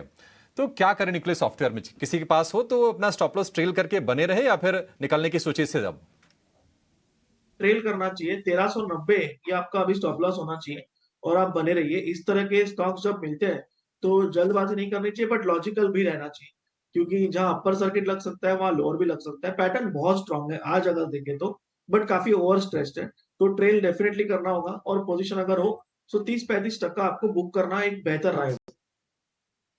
ठीक है, और राइट, कुछ सीमेंट काउंटर्स भी आप देखें तो वहाँ पर मूव दिख रही है। इनफैक्ट अंबुजा सीमेंट को आप देखें और अच्छे खासे रेंज में कंसोलिडेशन के बाद अब थोड़ी सी मूव इसमें देखें कितनी सस्टेन करेगी। बिरला सॉफ्ट में मूव है आपको।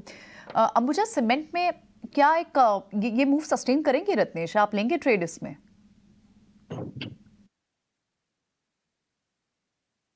अंबुजा सीमेंट में देखेंगे तो अभी काफी लंबा कंसोलिडेशन चल रहा है। पी एवरेजेस के पास में अपने ट्रेड करा हुआ है। हालांकि अभी किसी भी तरह का एक इसका पॉजिटिव स्ट्रक्चर नहीं बना है। टेक्निकल बाउंस के लिए अगर एक ट्रेड, छोटा सा ट्रेड लिया जा सकता है। मुझे ऐसा लगता है कि जो बाउंस आएगा 442 442 तक आ सकता है। इससे ऊपर मुझे नहीं दिखता, तो जरूर इंट्राडे के हिसाब से लिहाज से, टेक्निकल बाउंस के लिहाज से जरूर एक ट्रेड ले सकते हैं।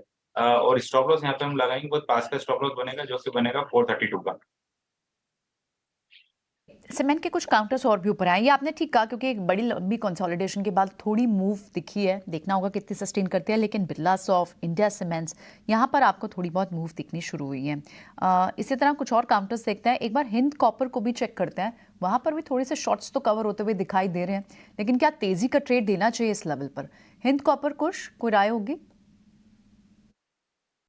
सो प्रियंका, मैं कहूंगा इसे अवॉइड करके चलें। आपको आज के सत्र में यहाँ पे एक पॉजिटिव ट्रेड दिख रहा है, जो ओवरऑल मार्केट के साथ शायद बहुत एनकरेजिंग सेटअप लग रहा होगा।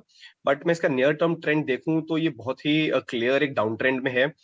सपोर्ट जोन इसका 150 से 152 का जो रेंज है इसके आसपास बन रहा है। लेकिन जैसा मैंने बताया, आज की एक दिन की जो इसकी हम ग्रीन में टेरिटरी में ट्रेड करते हुए देख रहे हैं, ये मेरे लिए बाय का संकेत नहीं होगा। It's just perhaps a bit of a short covering, जैसा आपने सही कहा, but not a long trade from here on. मैं कहूंगा कि अगर मान लीजिए आपकी एग्जिस्टिंग पोजीशन रही हो और आप एग्जिट करना चाहें तो these would perhaps be a good level to exit, because अब यहाँ पे 155 के आसपास इसके मूविंग एवरेजेस भी कन्वर्ज हो रहे हैं, जिसका प्रेशर बहुत क्लियरली दिख रहा है। सो आई वुड सजेस्ट कि इसमें आप अगर लॉन्ग पोजीशन हो तो एग्जिट करने के लिए एक अपॉर्चुनिटी ढूंढें। Otherwise it would be an avoid for me. Okay, ठीक है। खैर, इस बीच मार्केट के अंदर रिकवरी आने के कुछ सिग्नल्स मिल रहे हैं। मैं आपको सुबह से ही बात बता रहा हूं कि आज 19,500 मार्केट को बचाना है, 19,600 लेके जाना है। कुछ रिकवरी, अभी 150 पॉइंट डाउन था, अभी 102 पॉइंट ही डाउन है। अच्छी रिकवरी आपको निफ्टी बैंक में भी मिलेगी, और निफ्टी बैंक ने एक लेवल को हील करने के लिए पहुंच गया है, वह 43,800। करीब 100 पॉइंट्स की रिकवरी बैंक निफ्टी पर आ चुकी है। और इसमें बड़ा कंटेंडर आज इंडसइंड बैंक अपने आप को ठीक रखेगा, लेकिन वो बैंक निफ्टी की एज सच कोई बड़ी हेल्प नहीं कर रहा। लेकिन थोड़ी आप, जैसे मैं अभी आपको बताऊं, इंडसइंड के अलावा पीएनबी आया है, दूसरा ऐसा बैंक जो हर निशान में है। ये एक अच्छे स्ट्रक्चर वाला बैंक भी है। तो एचडीएफसी का जो आज प्रेशर था ना, वो थोड़ा ख़त्म हो रहा है। पीएनबी हर निशान की तरफ लौट रहा है। इंडसइंड ऑलरेडी अपने हिसाब से ठीक था। एक काम करते हैं, फिर जरा पीएनबी के बारे में ही पता कर लेते हैं। प्रशांत जी, एक बार जरा चेक कीजिए पीएनबी। मैं थोड़ा लॉन्ग टर्म पोजिशनली रखूंगा इसको, मेरे को 2 रुपये नहीं कमाने, इससे 10 रुपये कमाने हैं। रख लूँ 74 रुपये का पीएनबी। जी डीपी जी, सबसे अहम बात तो रिस्क बहुत कम है, एकदम सपोर्ट के काफी नजदीक है। तो मुझे लग रहा है कि आपका स्टॉप लॉस यहाँ पे क्या होना चाहिए, तो 7150 स्पॉट क्लोजिंग बेसिस, वो हिसाब से आप क्वांटिटी प्लान करो। आपकी रिस्क हो जाती है करीबन 2.5 से 3 पॉइंट की। और यहाँ से जो फर्स्ट टारगेट आपको बन के आएगा वो होगा 80 का 80, तो आपको रिवॉर्ड मिनिमम 6 पॉइंट का। तो 1:2 तो ये पुल बैक ट्रेड हो तो भी हो जाएगा, बट अगर ये स्टॉक 80 के ऊपर फिर क्लोज कर जाए तो जो स्विंग हाई बने थे 83 84 यहाँ तक जाके जो टारगेट्स आपने गए 8 से 10 पॉइंट के वो हो सकते हैं। तो अभी मेरे हिसाब से 7150 के हिसाब से आप क्वांटिटी प्लान कर सकते हैं, बट जो भी ट्रेड ले वो कैश में ही ले, एफएनओ में ना करें। ठीक है, जो भी ट्रेड ले कैश में ले, एफ एंड में ना लें। इसका लॉट साइज काफ़ी बड़ा है इसलिए कैश में ट्रेड ले। एक है फर्स्ट सॉर्स लिमिटेड, एफएसएल के नाम से कंपनी आईटी की। एक्चुअली में मिड कैप आईटी के अंदर काफ़ी दम आ रहा है। मैं 2-4 नाम आपको बता देता हूँ। LTIM, एफएसएल, साइंट, कफोर्ज, ये कुछ एक 4-5 आईटी कंपनी और एक परसिस्टेंट, ये सारी मिड कैप आईटी कंपनीज़ हैं। आप देख पा रहे होंगे सारी mid cap IT companies days high पे वापस आ रही हैं और ये हेल्प कर रही हैं बाजार की। इनकी वेटेज नहीं है बट कन्विक्शन से हेल्प कर रही हैं।